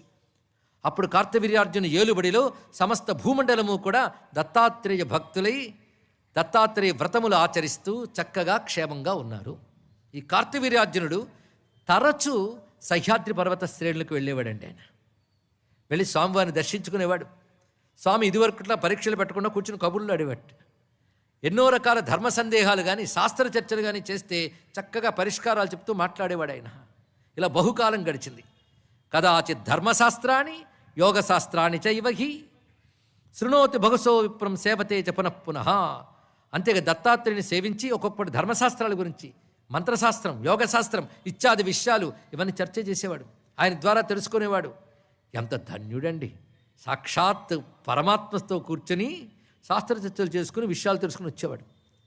అలాగ తరచూ వెళ్ళి ఆయన మాట్లాడుతూ ఆయన నుంచి ఎన్నో విషయాలు తెలుసుకుంటున్నాడు. ఎటువంటి భాగ్యవంతుడు కార్తవీర్యార్జునుడు. అటువంటి ఆ దత్తప్రభువుని నమస్కరిస్తూ సోయం బ్రహ్మపరం సాక్షాత్ వాసుదేవ శతాంగతి ఏదం మాయయా దేవ్యా సృజతి అవతి హంత్యజ. ఆ మహానుభావుడు సృష్టి స్థితిలయకారుడైన సాక్షాత్ బ్రహ్మము. అటువంటి వాని యొక్క అనుగ్రహం పొందిన కార్తవీర్యార్జునుడు ధన్యుడు కదా అని ఇక్కడ చెప్తూ వేదధర్ముడు అనుకుంటున్నాడు. అంతకుముందు అలక్కుని చరిత్రంతా పితాపుత్ర సంవాదంలో అయిపోయింది. మళ్ళీ వేదధర్ముడు దీపకుడికి ప్రత్యేకంగా చెప్తున్నటువంటిది కార్తవీర్యార్జున వృత్తాంతమే. ఇలా కార్తవీర్యార్జునుడు ఏలుబడి చాలా దివ్యంగా సాగుతున్నది. అది ఏదో కొద్ది కాలం కాదండి, కొన్ని వేల ఏళ్ళు పాలించాడు. అది సాధ్యమా అనే ప్రశ్న మనం వేయకూడదు, ఆనాటి యుగాలు వేరు. అంతేకాదు దత్తాత్రేయ వరప్రసాద్, ఆయన తపశ్శక్తి సంపన్నుడు, అంత అద్భుతంగా రాజ్యపాలన చేశాడు. ఆయన కాలంలోని అనేక వృత్తాంతాలు వివిధ పురాణాల్లో మనకు కనబడుతుంటాయి. అటువంటి మహానుభావుడు, అలాంటి మహానుభావుని వృత్తాంతం చెప్తూ ఒక్కసారి వేదధర్ముడు కార్తవీర్యార్జును అనుగ్రహించినటువంటి దత్తాత్రేయుని ధ్యానిస్తూ కొంతసేపు తాదాత్మ్య స్థితిలో ఉన్నాడండి. దీపకుడు కూడా వింటూ అటువంటి ఆనందాన్ని పొందుతూ ఇద్దరూ కలిసి నమస్కారం చేసుకున్నారు. తర్వాత దీపకుడు అంటున్నాడు, కార్తవీర్యార్జుని ప్రవర్తన గురించి నువ్వు చెప్పినప్పుడు ఆయన చాలా జుగుప్సాకరంగా ప్రవర్తించడం చెప్పావు. మరొక చోట అద్భుతంగా ఆయన కూర్చుని శుచి సంప్రదాయం పాటిస్తూ కనిపిస్తాడు. ఒక్కో చోట అసలు ఏ ఆచారము లేకుండా అనాచారంతో తిరుగుతున్నట్టు కనబడతాడు. సదాచారమా అనాచారమా ఏమిటి ఆయన పద్ధతి? ఒక్కొక్క చోట ఒక్కొక్కలా ప్రవర్తిస్తున్నాడేంటి? పైగా నింద్యము లేని పనులు ఎలా చేయగలుగుతున్నాడు? నింద్యములు అంటే ఏవి ముట్టుకుంటే స్నానం చేయాలో అవన్నీ ఆయన చుట్టూ ఉంటాయి. కూడని చోట్ల తిరుగుతుంటాడు. వల్లకాట్లో మధ్య పదార్థాలు ఉన్న చోట, మాంస పదార్థాల చోట తిరుగుతాడు. ఇందులో ఆయన ఎలాగ ఆదర్శమవుతాడు? అవతారం అంటే ఆదర్శం కూడా కావాలి కదా, ఎలాగవుతాడు? ఇది ప్రశ్న వేశారండి. చేస్తే నాయన నువ్వు అన్నది నిజమే. లోకంలో సదాచారం పాటిస్తూ శాస్త్రచోదితమైన కర్మల్ని ఆచరిస్తూ వాటి ద్వారా అభీష్టాలు నెరవేర్చుకుంటూ భగవద్ ఆరాధన చేసేవాళ్ళు ఉంటారు. మరికొంతమంది పద్ధతిగా ఈ కర్మలన్నీ ఆచరించి వైరాగ్యం కలిగి ఆ కర్మల్ని పద్ధతిగా సన్యసించి కేవలం ఆత్మవిచారణ చేస్తున్న నివృత్తి మార్గగాములు ఉన్నారు. వారు ఉభయులు మంచివాళ్లే సుమా. అందులో నివృత్తి మార్గాములే మంచివారు, ప్రవృత్తి మార్గాములు కారు అని ఎప్పుడు అనరాదు. ఎందుకంటే సర్వే వేదానువర్తిత్వాత్ ప్రశస్తాహ యదితే మతాః. ప్రవృత్తి మార్గగాములు నివృత్తి మార్గగాములు కూడా వేదం చెప్పిన మార్గంలో ఉన్నారు కనుక వారు ఉభయులు కూడా తప్పకుండా తరిస్తారు. ప్రవృత్తి మార్గగామి క్రమంగా తరిస్తాడు, నివృత్తి మార్గగామి తొందరగా తరించవచ్చు. అంతేగాని ఈ నివృత్తి మార్గగామి కూడా ఒకప్పుడు ప్రవృత్తి మార్గం ద్వారా శుద్ధుడై అయ్యాడు. ఇది తెలుసుకో. ఇక్కడ రెండు గొప్పవే. ఇప్పుడు దీన్ని బట్టి అన్నీ విడిచిపెట్టేసే నివృత్తి మార్గగామియా ఇతడు, లేదా ప్రవృత్తి మార్గగామియా అనేది సందేహం కావచ్చు. అయితే ప్రవృత్తి నివృత్తి మార్గాలకు కూడా అతీతమైన ఒక స్థితి ఉంటుంది సుమా అన్నాడు. ఇది తెలుసుకోవాల్సిందండి ఇక్కడ. ఎందుకంటే సన్యాసం యత్యాశ్రమం, ఇక గృహస్థాశ్రమం మనకు తెలిసినదే కనుక ఇది గృహస్థాశ్రమం అటు సన్యాసాశ్రమం రెండు ప్రధానంగా మనం అనుకుంటే, అది యత్యాశ్రమం అయితే రెండు దాటిన వాడిని ఏమన్నారంటే అత్యాశ్రమి అనాలి అన్నారు. ఇక్కడ అత్యాశ్రమి వాడే అవధూత. అవధూతకి ఇది నింజమని అనింజమని ఉండదు. ఎందుకంటే వాడు సాక్షాత్ బ్రహ్మీభూతుడైపోయాడు. బ్రహ్మీభూతుడైన అవధూతకే నింద్యము అనింజం అనేది పట్టదే. బ్రహ్మమే తానైనటువంటి దత్తాత్రేయ స్వామి వారికి నింజమేమిటి అనింజమేంటయ్యా. అయితే లోకానికి ఆదర్శం చూపించేటప్పుడు ఒక్కొక్కప్పుడు ఆయన సదాచార సంపన్నుడిగా కనబడవచ్చు, ఒకప్పుడు ఆచార రహితుడిగా కూడా కనబడవచ్చు. ఆయనకు ఆచారము చెయ్యనవసరం లేదు, చేసినా ప్రమాదం లేదు. ఇది తెలుసుకున్నాడు ఇక్కడ. వాళ్ళ కర్మలు చేసినంత మాత్రాన వాళ్ళ కర్మలకు అంటారు కనుక ఒక్కొక్కరు సంధ్యావందనం చేస్తున్నట్టు ఇంకేదో చేస్తున్నట్టు కనిపిస్తాడు ఆయన. ఆయన అలాగా కర్మలకు అంటాడు. కర్మలకు అతీతుడు గనక కర్మలకు అంటాడు. రెండు విధాల కర్మలకు అంటాడు. అని కర్మలు చేసినా నష్టం లేదు, కర్మలు చేయకపోయినా నష్టం లేదు. తెలుసుకో. అందుకు వారు ఎలాగైనా ప్రవర్తించవచ్చు. కర్మ ప్రవృత్తంచ నివృత్యమప్యుతం వేదే వివిచ్యోభయలింగమాశ్రితం విరోధితద్యౌగ పదైక కర్తరి ద్వయం తథా బ్రహ్మణి కర్మనార్చతి. రెండిటికి అతీతము బ్రహ్మం అంటే. బ్రహ్మం అంటేనే ద్వంద్వాతీతం. కానీ కర్మని ఆచరించుట, కర్మని విడిచిపెట్టుట అనేటటువంటిది ప్రవృత్తి నివృత్తి ధర్మములు సంసారంలో ప్రవర్తించేటువంటి మానవులకి శాస్త్రం విధించింది.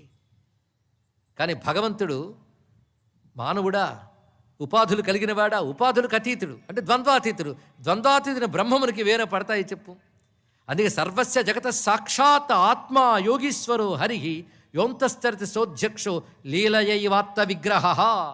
ప్రతివారికి అంతర్యామిగా ఉన్నటువంటి యోగీశ్వరుడైన నారాయణుడే లీలగా విగ్రహాన్ని స్వీకరించాడు. అందుకే విజ్ఞాన నిధి ఆయన ఎట్టి స్థితిలో ఉన్నా ఆయన జ్ఞానం భంగపడదు. లీలాముని వపుర్హరి, ఆయన లీలాముని అవతారము, లీలగా ముని రూపంలో కనబడుతున్నాడు. అందుకే ఆయన చేసిన అనింద్యములైన పనులు మనం ఆదర్శంగా తీసుకోరాదు. ఇది తెలుసుకో.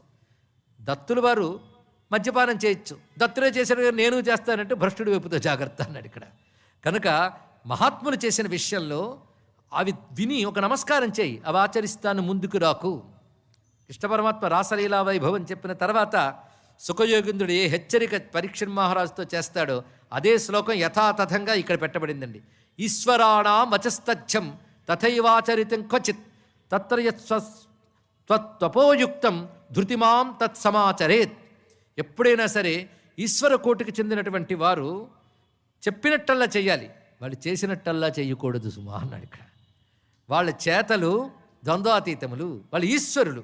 ఈశ్వరుడికి ఏమంటుందయ్యా? అగ్ని సర్వభక్షకుడు, ఆయనకి అజీర్తి రాదు.